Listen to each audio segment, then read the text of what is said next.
भवदघोष्णेन तातप्यमानान् विपरं नातमप्रेक्षमाणान् भुवनमान्येन चाक्षणेन दोष्णा सान्त्वयन्तं प्रणतवान् प्राणिनां प्राणपूतं पूर्णबोधं तपो विद्या विरक्त्यादि सद्गुणभोगाकरान् वादिराजगुरून् वन्दे हयग्रीवपदाश्रयान् मूकोऽपि यत्प्रसादेन मुकुन्दशयनायते राजराजायते रिक्तो राघवेन्द्रं तमाश्रये अनवद्यात्मचारित्रं वादिकद्योतभास्करम् विद्यामान्यगुरुं वन्दे विद्याविद्योतभास्वरम् तपस्वाध्याय शुश्रूषा कृष्णपूजारतं मुनिम् विश्वेशमिष्टदं वन्दे परिव्राट् चक्रवर्तिनम् जन्माद्यस्य यतोऽन्वयादितरतश्चार्तेष्वविघ्नस्वराट् तेने ब्रह्महृदाय आदिकवये मुह्यन्ति यं सूरयः तेजो वारिमृदां यथा विनिमयो यत्र सर्गो मृषा धाम्ना स्वेन सदा निरस्तकुहकं सत्यं परं धीमहि यं प्रौरजन्तमनुपेतमपेतकृत्यं द्वैपायनो विरहकातर आजुहाव पुत्रेति तन्मयतया तरवोऽपि नेदुः तं सर्वभूतहृदयं मुनिमानतोऽस्मि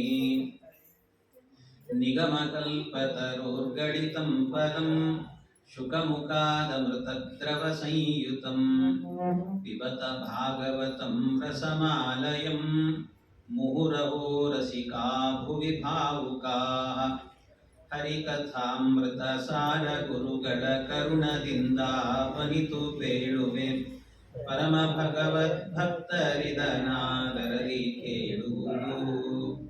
ಶ್ರೀ ಗುರುಭ್ಯೋ ನಮಃ. ಹರಿ ಓಂ ಹರಿ ಓಂ ಹರಿ ಓಂ. ಪರೀಕ್ಷಿತ್ ಮಹಾರಾಜರಿಗೆ ಶ್ರೀಮದ್ ಭಾಗವತ ಕೇಳುವ ಯೋಗ ಬರುತ್ತದೆ. ಹೇಗೆ ಅಂದರೆ ಭೀಮಸೇನ ದೇವರು ಸ್ವರ್ಗಾರೋಹಣವನ್ನು ಮಾಡುವಾಗ ಪರೀಕ್ಷಿತನಿಗೆ ಸಮಗ್ರ ಭೂಮಂಡಲವನ್ನು ಕೊಟ್ಟು ಪಟ್ಟಾಭಿಷಿಕ್ತನನ್ನಾಗಿ ಮಾಡಿ ಹೋದರು. ಇವನು ದೇಶ ಆಳಿದ, ಬಹಳ ಚೆನ್ನಾಗಿ ದೇಶ ಆಳಿದಂತೆ. ಇವನ ಕಾಲದಲ್ಲಿ ಎಲ್ಲ ಕಡೆ ಧರ್ಮ, ಬೇಕಾದಂಥ ಮಳೆ, ಬೆಳೆ, ದವಸ, ಧಾನ್ಯ ಎಲ್ಲ ವ್ಯವಸ್ಥಿತವಾಗಿತ್ತು. ಗೂಢಚಾರರನ್ನು ಕಳಿಸಿದ್ದ. ಗೂಢಚಾರರೆಲ್ಲರೂ ಕೂಡ ಹೋಗಿ ನೋಡಿ ಬಂದರಂತೆ. ಅವರೆಲ್ಲ ಬಂದವರು ಪರೀಕ್ಷಿತನಿಗೆ ಹೇಳಿದರು, ಪರೀಕ್ಷಿತು, ನಿನ್ನ ರಾಜ್ಯ ಸುಭಿಕ್ಷೆಯಿಂದ ಚೆನ್ನಾಗಿದೆ, ಆದರೆ ಒಂದೇ ಒಂದು ಏನದು ಅಂತ ಕೇಳಿದರು. ಹಾಗೆ ಹೇಳಿದರು, ನಿನ್ನ ದೇಶದಲ್ಲಿ ಕಲಿಪ್ರವೇಶ ಆಗಿದೆ ಅಂತ. ಕಲಿಪ್ರವೇಶ ಆಗಿದೆ ಎಂದು ಕೂಡಲೇನೆ ಹಾಗೆ ಹೇಳ್ತಾರೆ, ಹಾಗಾದ್ರೆ ಆ ಕಲಿಯನ್ನು ಈಗಲೇ ನಿಗ್ರಹ ಮಾಡಿಬಿಡ್ತೇನೆ ಅಂತ ಖಡ್ಗ ಹಿಡ್ಕೊಂಡು ಕುದುರೆ ಮೇಲೆ ಕೂತ್ಕೊಂಡು ಹೊರಟೇ ಬಿಟ್ಟಂತೆ. ಹೋಗುವಾಗ ದಾರಿಯಲ್ಲಿ ಒಂದು ಎತ್ತು ನಿಂತಿತ್ತು. ಒಬ್ಬ ರಾಜನ ವೇಷ ಹಾಕೊಂಡಿದ್ದಂತೆ. ಆ ರಾಜ ಎತ್ತಿನ 3 ಕಾಲು ಕಡ್ದು ಹಾಕಿದ್ದಾನೆ. ಒಂದೇ ಒಂದು ಕಾಲಿದೆ. ಆ ಒಂದು ಕಾಲನ್ನು ಕಡಿಬೇಕು ಅಂತ ನಿಂತಿದ್ದಾನೆ. ಅಷ್ಟರಲ್ಲಿ ಅಲ್ಲಿಗೆ ಪರೀಕ್ಷಿತ್ ಮಹಾರಾಜರು ಬಂದವರು ನೋಡಿದ್ರು. ಏನಿದು ಅಂತ ಕೇಳಿದ್ರು. ಅವನಿಗೆ ಅರ್ಥ ಆಗಿಬಿಡ್ತು. ಏನು ಅಂದರೆ, ಎತ್ತು ಅಂದರೆ ಬೇರೆ ಏನೂ ಅಲ್ಲ, ಅದು ಧರ್ಮದೇವತೆ ಅಂತ ಅರ್ಥ. ಧರ್ಮದೇವತೆಗೆ 4 ಪಾದ ಇರ್ತದಂತೆ. ಸತ್ಯ, ಮತ್ತೊಂದು ಶೌಚ, ತಪಸ್ಸು, ಮತ್ತೊಂದು ದಯ. ಹೀಗೆ ಈ 4 ಪಾದ ಇರ್ತದೆ. ಅದರಲ್ಲಿ 3 ಪಾದ ಹೋಗಿದೆ, ಇನ್ನು ಒಂದೇ ಒಂದು ಪಾದ ಸತ್ಯ ಅನ್ನೋ ಪಾದ ಉಳಿದಿತ್ತು. ಅದು ಯಾಕೆ ಅಂದರೆ ಕಲಿಯುಗದಲ್ಲಿ ಅದು ಸ್ವಲ್ಪ ಉಳಿದಿದೆ. ಸ್ವಲ್ಪ ಮಾತ್ರ, ಜಾಸ್ತಿ ಏನಲ್ಲ. ಮತ್ತೆ ಸತ್ಯ ಹೇಳ್ತಿರ್ತಾರೆ. ಅದು ಮತ್ತೆ ಈಗ ಮೊಬೈಲ್ ಬಂದ ನಂತರ ಅದು ಕಡಿಮೆ ಆಗಿ ಹೋಗಿಬಿಟ್ಟದೆ ಈಗಾಗಲೇ. ಅಂತೂ ಇದೇನಿದೆ ಸ್ವಲ್ಪ ಇತ್ತಂತೆ. ಆ ಕಾಲು ಉಳಿದಾಗ ರಾಜನ ವೇಷದಲ್ಲಿರೋದು ಕಲಿ ಅಂತ ಗೊತ್ತಾಯ್ತು. ಅವನ ನಿಗ್ರಹ ಮಾಡುತ್ತೇನೆ ಅಂತ ಖಡ್ಗ ಹಿಡಿದು ನಿಂತಾಗ ಕಲಿ ಬಂದು ಶರಣಾಗತನಾಗಿ ಬಿಟ್ಟ. ಕ್ಷತ್ರಿಯರ ಧರ್ಮ ಏನು ಅಂದ್ರೆ ಶರಣಾಗತರಾದವರನ್ನು ಕೊಲ್ಲಬಾರದು ಅಂತ ನಿಯಮ ಇದೆ. ಹಾಗಾಗಿ ಅವನನ್ನು ಕೊಲ್ಲಿಲ್ಲ, ಬಿಟ್ಟ ಅವನನ್ನು. ಆದ್ರೆ ಕಲಿ ಕೇಳಿದ, ರಾಜ ಇದು ಕಲಿಯುಗ, ನನಗೆ ಇಲ್ಲಿ ಒಳಗೆ ಪ್ರವೇಶ ಇಲ್ಲ ಅಂದ್ರೆ ನಾನಿಲ್ಲಿ ಹೋಗ್ಲಿ, ನನಗೇನಾದ್ರೂ ಮಾಡಿ ಒಳಗೆ ಪ್ರವೇಶ ಮಾಡ್ಲಿಕ್ಕೆ ಬಿಡು ಅಂತಂದ. ಬಿಡಲ್ಲ ಅಂತ. ಹೋಗ್ಲಿ, ಒಂದ್ 4 ಜಾಗ ಕೊಡು ಅಂತಂದ. ಆಗ ದ್ಯೂತಂ ಸುರಾಪಾನಂ ಕೆಲವೆಲ್ಲ ಸ್ಥಳ ಕೊಟ್ಟ. ದ್ಯೂತ ಯಾರು ಜೂಜಾಟ ಆಡ್ತಾರಲ್ಲ ಅವರಲ್ಲಿ ವಾಸ ಮಾಡು ಅಂತಂದ. ಸುರಾಪಾನಂ ಯಾರು ಮದ್ಯಪಾನವನ್ನ ಮಾಡ್ತಾರೋ ಅಂಥವರಲ್ಲಿ ವಾಸ ಮಾಡು. ಆಮೇಲೆ ಸ್ತ್ರೀಯ ಅಂತ ಹೇಳಿದ್ರೆ ವೇಶ್ಯಾವಾಟಿಕೆಯನ್ನು ಮಾಡುವಂತಹ ಹೆಣ್ಣಿನಲ್ಲಿ ವಾಸ ಮಾಡು. ಅಷ್ಟೇ ಅಲ್ಲ, ಅದರ ಜೊತೆಗೆ ಯಾರು ಕೊಲೆ ಸುಲಿಗೆಗಳನ್ನು ಮಾಡುತ್ತಿರ್ತಾರೆ ಅವರಲ್ಲಿ ವಾಸ ಮಾಡು ಅಂತ 4 ಜಾಗ ಕೊಟ್ಟಂತೆ. 4 ಸ್ಥಳಗಳನ್ನು ಕೊಟ್ರೆ ಆಗ ಆ ಕಲಿ ಮತ್ತೆ ಕೇಳಿದ, ಇನ್ನೊಂದು ಜಾಗ ಕೊಡು ಅಂತ ಕೇಳಿದ್ದಂತೆ. ಇನ್ನೊಂದು ಸ್ಥಳ ಬೇಕು ಅಂತ. ಇನ್ನೊಂದು ಸ್ಥಳ ಬೇಕು ಅಂದಾಗ ಆಗ ಬಂಗಾರದಲ್ಲಿ ವಾಸ ಮಾಡು ಅಂತ. ಕಲಿಗೆ ಬಂಗಾರದಲ್ಲಿ ವಾಸ ಅಂತ. ಕಲಿ ಇರ್ತಾನೆ ಬಂಗಾರದಲ್ಲಿ. ಮತ್ತೆ ನಮ್ ಗತಿ ಏನು ಅಂತ ಕೇಳ್ಬೇಡ್ರಿ ನಮ್ಗೆ. ಯಾಕೆ ನಾವು ಬಂಗಾರ ಹಾಕೊಂಡಿರ್ತೀವಿ, ಕಲಿ ನಮ್ಮಲ್ಲೇ ಇರ್ತಾನ ಅಂದ್ರೆ ಆಗಲ್ಲ. ಎಷ್ಟು ಬೇಕೋ ಅಷ್ಟಿಟ್ಟುಕೊಂಡಿದ್ರೆ ಮಾತ್ರ ಅಲ್ಲಿ ಲಕ್ಷ್ಮೀ ಸನ್ನಿಧಾನ ಇರುತ್ತದೆ. ಅದು ಅತಿಯಾದ ವ್ಯಾಮೋಹ ಬಂತು ಬಂಗಾರದಲ್ಲಿ ಅಂತಂದ್ರೆ ಆಗೇನಾಗಿಬಿಡುತ್ತದೆ ಅಂತಂದ್ರೆ ಅಲ್ಲಿ ಕಲಿ ಪ್ರವೇಶ ಆಗಿಬಿಡುತ್ತದೆ. ಅತಿರೇಕೇಣ ನ ಸೇವೇತ ಅಂತ ಹೇಳ್ತಾರೆ. ಬಹಳ ಸೇವನೆ ಮಾಡಬಾರದಂತೆ. ಹಾಗೆ ಇದೆಲ್ಲವೂ ಕೂಡ ನಿಯಮ. ಹಾಗೆ ವ್ಯವಸ್ಥೆ ಮಾಡಿದ. ಇಷ್ಟು ವ್ಯವಸ್ಥೆ ಮಾಡಿ ಆದ ನಂತರ ಆಮೇಲೆ ವಾಪಸ್ ಹಿಂತಿರುಗಿ ಹೋದ್ನಂತೆ. ಹೋಗ್ಬೇಕಾದ್ರೆ ಏನಾಯ್ತು, ದಾರಿಯಲ್ಲಿ ಒಬ್ಬ ಶಮೀಕ ಋಷಿಗಳು ಅಂತ ಒಬ್ಬ ಋಷಿಗಳು. ಆ ಶಮೀಕ ಮಹರ್ಷಿಗಳು ಅವ್ರೇನ್ ಮಾಡಿದ್ರು, ತಪಸ್ಸಿ ಕೂತಿದ್ರು. ಈ ಪರೀಕ್ಷಿತ್ ಬಂದ, ನೋಡ್ದ, ಇವನಿಗೆ ಬಾಯಾರಿಕೆ ಆಗಿತ್ತು, ನೀರು ಬೇಕಾಗಿತ್ತು, ನೀರು ಕೇಳಿದ, ನೀರಿದೆಯಾ ಅಂತ. ಅವರು ತಪಸ್ಸಿ ಕೂತವ್ರು ಪಾಪ. ಅವ್ರಿಗೆ ಏನು ಎಚ್ಚರಿಕೆ ಇಲ್ಲ, ಏನಿಲ್ಲ, ಮಲಗಿದ್ರು. ಅವರು ಮಲಗಿದ್ರಂದ್ರೆ ಏನು, ನಿದ್ದೆಯಲ್ಲಿದ್ರು ಅಂತ ಅರ್ಥ ಅಲ್ಲ. ಮತ್ತೆ ಈ ತಪಸ್ಸಿನಲ್ಲಿ ಮಗ್ನರಾಗಿ ಹೋಗಿದ್ರು. ತಪಸ್ಸಿನಲ್ಲಿ ಮಗ್ನರಾಗಿದ್ರು. ಅವರು ಮಗ್ನರಾಗಿರುವಾಗ ಕೇಳಿದ್ರೆ ಗೊತ್ತಾಗ್ಲಿಲ್ಲ ಇವರಿಗೆ. ಗೊತ್ತಾಗ್ಲಿಲ್ಲ. ಕಡೆಗೆ ಏನ್ ಮಾಡಿದ ಇವನು, ಪರೀಕ್ಷಿತ್ತು ಅಂತ ಹೆಸರಿಟ್ಟುಕೊಂಡಿದ್ನಲ್ಲ, ಅದು ಸಾರ್ಥಕ ಮಾಡ್ಕೊಳ್ಬೇಕು ಅಂತ ಏನೋ, ಇವ್ರು ನಿಜವಾಗ್ಲೂ ತಪಸ್ಸು ಮಾಡ್ತಿದ್ದಾರೋ ಅಥವಾ ನಟನೆ ಮಾಡ್ತಿದ್ದಾರೋ ಅಂತ ನೋಡ್ಬೇಕು ಅಂತ ಒಂದ್ಸರ್ತಿ ಅಲ್ಲಿ ಪಕ್ಕದಲ್ಲಿ ಸತ್ತ ಹಾವಿತ್ತಂತೆ. ಆ ಸತ್ತ ಹಾವನ್ನ ತೆಗೆದು ಅವ್ರ ಕೊರಳಿಗೆ ಹಾಕಿಬಿಟ್ರು.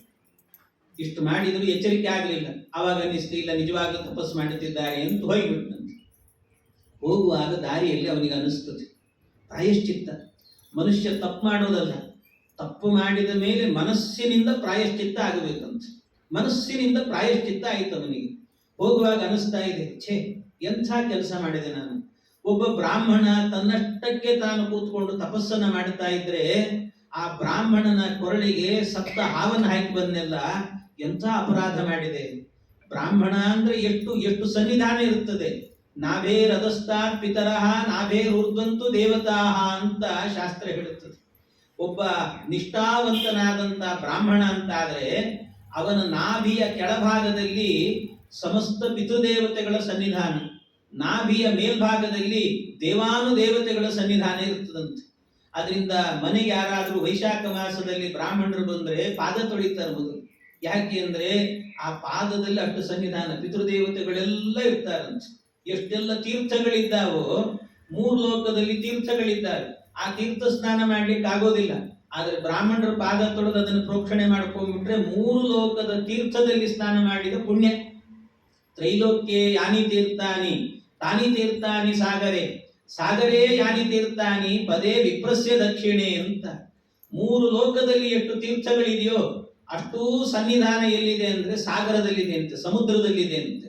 ಆದ್ರೆ ಸಮುದ್ರ ಸ್ನಾನವನ್ನು ನಿತ್ಯ ಮಾಡೋ ಹಾಗಿಲ್ಲ. ಎಲ್ಲಾ ಕಾಲದಲ್ಲೂ ಸಮುದ್ರ ಮುಟ್ಟಬಾರದು ಶಾಸ್ತ್ರ ಹೇಳುತ್ತದೆ. ಪರ್ವಕಾಲದಲ್ಲಿ ಮಾತ್ರ ಸಮುದ್ರ ಅಂದ್ರೆ ಅಮಾವಾಸ್ಯೆ ಹುಣ್ಣಿಮೆ ಅಥವಾ ಗ್ರಹಣದ ಕಾಲ, ಸಂಕ್ರಮಣದ ಕಾಲ, ಇಂತಹ ಕಾಲ ಇರ್ತದೆ ಕೆಲವು. ಅಂತ ಕಾಲದಲ್ಲಿ, ಪರ್ವಕಾಲದಲ್ಲಿ ಮಾತ್ರ ಮುಟ್ಟಬೇಕು. ಹಾಗಾದ್ರೆ ಮತ್ತೆ ಸ್ನಾನ ಹೇಗೆ ಮಾಡೋದು? ಅದಕ್ಕೆ ಏನ್ ಮಾಡಬೇಕು? ಪದೇ ವಿಪ್ರಸ್ಯ ದಕ್ಷಿಣೆ. ಒಂದು ಸರ್ತಿ ವಿಪ್ರರ ಪಾದವನ್ನು ತೊಳೆದು ಆ ನೀರನ್ನ ಪ್ರೋಕ್ಷಣೆ ಮಾಡ್ಕೊಂಡ್ಬಿಟ್ರು ಅಂತಾದ್ರೆ ಅದು 3 ಲೋಕದ ತೀರ್ಥ ಸ್ನಾನ ಮಾಡಿದ ಪುಣ್ಯ ಇದೆ ಅಂತ ಹೇಳ್ತಾರೆ. ಅಷ್ಟು ಸನ್ನಿಧಾನ ಇರ್ತದಂತೆ ಬ್ರಾಹ್ಮಣನಲ್ಲಿ. ಅಂತ ಒಬ್ಬ ಸನ್ನಿಧಾನ ಪಾತ್ರನಾದಂತ ಬ್ರಾಹ್ಮಣನ ಕೊರಳಿಗೆ ಹಾವು ಹಾಕಿದ್ದೀನಿ, ಸತ್ತ ಹಾವು ಅಂದ್ರೆ ಇದು ಬ್ರಾಹ್ಮಣನಿಗೆ ಮಾಡಿದ ಅವಮಾನ ಅಲ್ಲ, ಹೊರತಾಗಿ ಆ ಬ್ರಾಹ್ಮಣನ ಒಳಗಿರುವ ಎಲ್ಲ ದೇವತೆಗಳಿಗೆ ಮಾಡಿದ ಅವಮಾನ ಇದು ಅಂತ ಅವನಿಗೆ ಪ್ರಾಯಶ್ಚಿತ್ತ ಆಗ್ತಾ ಇದೆ. ಎಂಥ ಕೆಲಸ ಮಾಡಿದೆ ಅಂತ ಇಷ್ಟು ಅಂದುಕೊಡುತ್ತಿದ್ದಾನೆ. ಈ ಪ್ರಾಯಶ್ಚಿತ್ತ ಬೇಕು. ಪ್ರಾಯಶ್ಚಿತ್ತ ಬಂತು ಅಂದ್ರೆ ದೇವರ ಅನುಗ್ರಹ ಮಾಡಿಬಿಡುತ್ತಾನಂತೆ. ಪರಮಾತ್ಮ ನಮ್ಮ ಪಾಪವನ್ನ ತೊಳೆದು ಬಿಡುತ್ತಾನಂತೆ. ಮನಸ್ಸಿನಿಂದ ಬರಬೇಕು. ಸುಮ್ಮನೇನು ಯಾರೋ ನೋಡುತ್ತಿದ್ದಾರೆ ಅಂತ ಸುಮ್ಮನೆ ಅವರಿಗೋಸ್ಕರ ಹೇಳೋದಲ್ಲ. ಪ್ರಾಯಶ್ಚಿತ್ತ ನಮ್ಮ ಮನಸ್ಸಿಂದ ಬರಬೇಕು. ಹಾಗಿರ್ಬೇಕಂತ. ಈ ಪ್ರಾಯಶ್ಚಿತ್ತಕ್ಕೆ ನಮ್ಮ ಗುರುಗಳು ಪೇಜಾವರ ಸ್ವಾಮಿಗಳು ಒಂದು ಕತೆ ಹೇಳ್ತಿದ್ರು ನಮಗೆ. ಅವ್ರು ಹೇಳೋರು ಯಾವಾಗಲೂ, ಒಬ್ಬ ಬ್ರಾಹ್ಮಣ ಇದ್ದನಂತೆ. ಕಾಲೇ ಸಂಧ್ಯಾಂ ಸಮಾಚರೇತು ಅಂತ ಕಾಲಕ್ಕೆ ಸಂಧ್ಯಾ ವಂದನೆ ಮಾಡುತ್ತಿದ್ದಂತೆ. ಸಾಯಂಕಾಲ ಆದ್ರೆ ಸಹ ಕರೆಕ್ಟ್ ಸಮಯಕ್ಕೆ ಸಂಧ್ಯಾ ವಂದನೆ. ಒಂದು ದಿವಸ ಬ್ರಾಹ್ಮಣ ಏನೋ ಶ್ರಾದ್ದದ ಊಟಕ್ಕೆ ಹೋಗಿದ್ದ, ಒಂದು 4 ವಡೆ ಜಾಸ್ತಿ ತಿಂದುಬಿಟ್ಟ. ಅದು ಮೊಬ್ಬು, ಒಂದು ಸ್ವಲ್ಪ ಉದ್ದು ಅನ್ನೋದೇ ಸ್ವಲ್ಪ ಮೊಬ್ಬು ಇರ್ತದೆ. ಅದಕ್ಕೇನಾಗಿಬಿಡ್ತು, ಸ್ವಲ್ಪ ನಿದ್ದೆ ಜಾಸ್ತಿ ಬಂದ್ಬಿಡುತ್ತಂತೆ, ಮಂಪರು ಜಾಸ್ತಿ ಆಯ್ತು, ನಿದ್ದೆ ಮಾಡಿಬಿಟ್ಟ. ಸಾಯಂಕಾಲ ಸಂಧ್ಯಾಕಾಲ ಬಂದರೂ ಕೂಡ ಎಚ್ಚರಿಕೆ ಆಗಲಿಲ್ಲ, ನಿದ್ದೆ ಮಾಡಿಬಿಟ್ಟ. ಅವನು ನಿದ್ದೆ ಮಾಡುವಾಗ ಕಲಿ ಬಂದಂತಲ್ಲಿ. ಕಲಿ ಬಂದು ಆ ಬ್ರಾಹ್ಮಣನನ್ನು ಎಬ್ಬಿಸಿದ್ನಂತೆ.